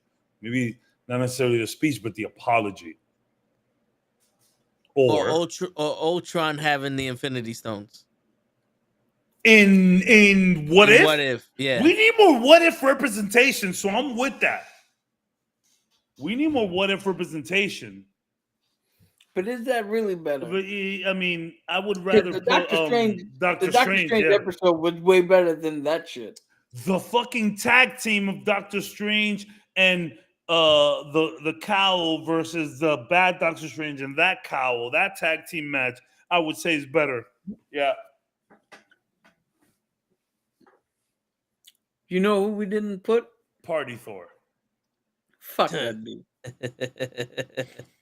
We didn't put any of the cameos from Stan Lee. Ooh. Him is the Watcher? Oh, Tony Stank. Tony Stank! All right, that's 2. Honorable mentions. That's it. We got it. Tony Stank. Yep. Yeah. Somebody write this. It's all written down, right? Yeah. Okay. Yeah. I think it's going to be hard to beat Tony Stank. I think it's going to be hard to beat Tony Stank. Yeah. Really, like, think about it. Tony Stank could be number 10. No, I don't think. It could. I'm not going to do it. But it could be. But we can't waste a spot on cameos. We can't. Oh, I think we did it. Yeah. All right, so read them out. Read them out before we get out of here. All right. You want to read the top 10, Cap, or you want me to read it? Dude, you got everything in front of me. You got everything. Right. Yeah. And clip this. Okay. You want me to do the countdown though? Yeah, I just remember 254. All right.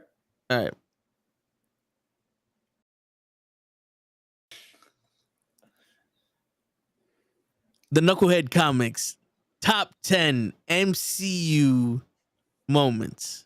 Starting at number 10, Andrew Garfield, Spider-Man saving MJ. What was it? Spider-Man? Far from home. Far From Home. You No, know what? No Way Home. Home. See? For people listening, fuck you. All right, take two. Number 9, Drax. Just Drax. Just Drax. Number 8, Thanos using the time stone to turn back time to kill Vision again and rip out the soul stone, the mind stone. Number 7, Black Widow sacrificing herself for the soul stone. Thank you for that. Yeah. Number 6, Pour it out. Big yeah, up. Shang-Chi's mom and dad fight in Shang-Chi. Beautiful. Poetic. Yes. Number 5, the airport fight scene in Civil War. Number 4,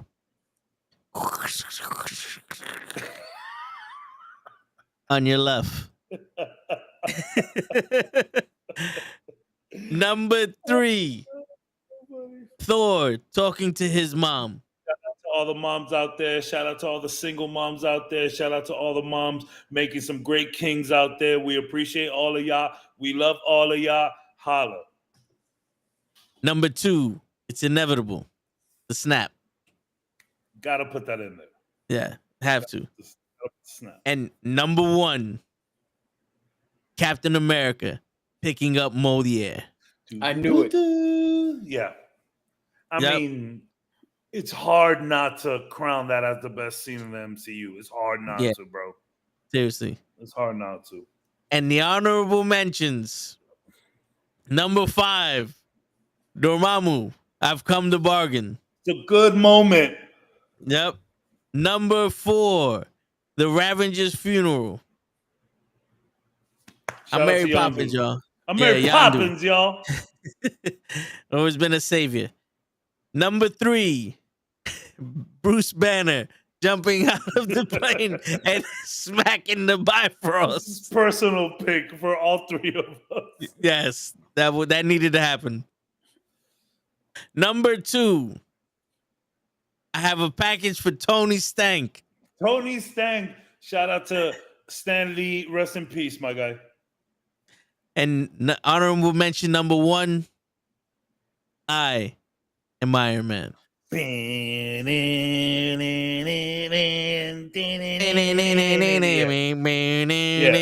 Yeah. You got to put that there. Fellas, I think we made a fantastic list. Yeah, so do I. I think we made a great list. And we did it all on time. Yeah, Word. man. That was good. Yeah. This is a great episode. Yes. We were very ambiguous.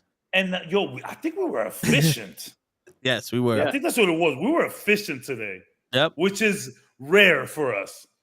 Because we're It's- always going on tangents. That's The because we show's didn't full. have Lay here bringing us off on weird tangents. With Captain Marvel and shit. Hey, where's Normal? Normal guy, yeah. That's Well, that's true. concerning. Word. He ain't even the first. Yeah, when people don't show up, I get it. People got shit to do. But when Normal doesn't show up, I'm concerned. Word. We can't even Normal, have normal people up in there. Normal, I hope you're fine. Look at Oh, showing look. up. He shows up at the end. How's it going? You know how it's going? It's going to end. And on that note, ladies and gentlemen, it's your friendly neighborhood knuckleheads signing out. Peace, everybody. Shit, that was funny. Damn it, show. All right, y'all boys. See y'all next Yep. week. Peace. You already know, bro.